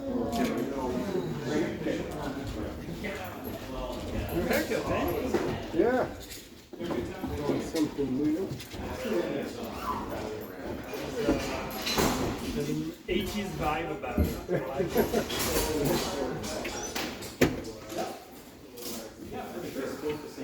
Yeah, it's grown in a bit. I like it more now. Before it was like almost shaved, like on the sides. And it was like, Yeah, I'm doing my shape side every You're the one that started there. I just took it all off. Yeah. My son does my hair. I can't get it done. You shaving the center, we shave on the side. I was saying before, that would be a great way to start a job. Is shave, then you're losing your hair, and then just halfway through, be like, I'm starting this new supplement, and then let it grow back in, and then you got a market.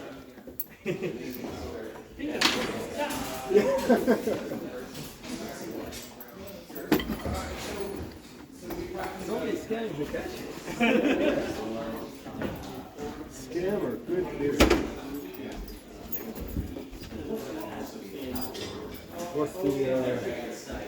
What's for lunch? I don't know. Have you discussed with the folks? They're gonna go somewhere. Oh, good. Take our stuff to the car, back. Sounds good to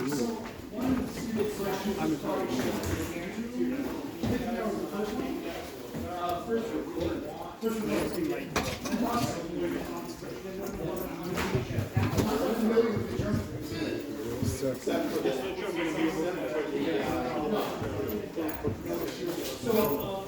You got the swordsman? Yep. Woohoo. More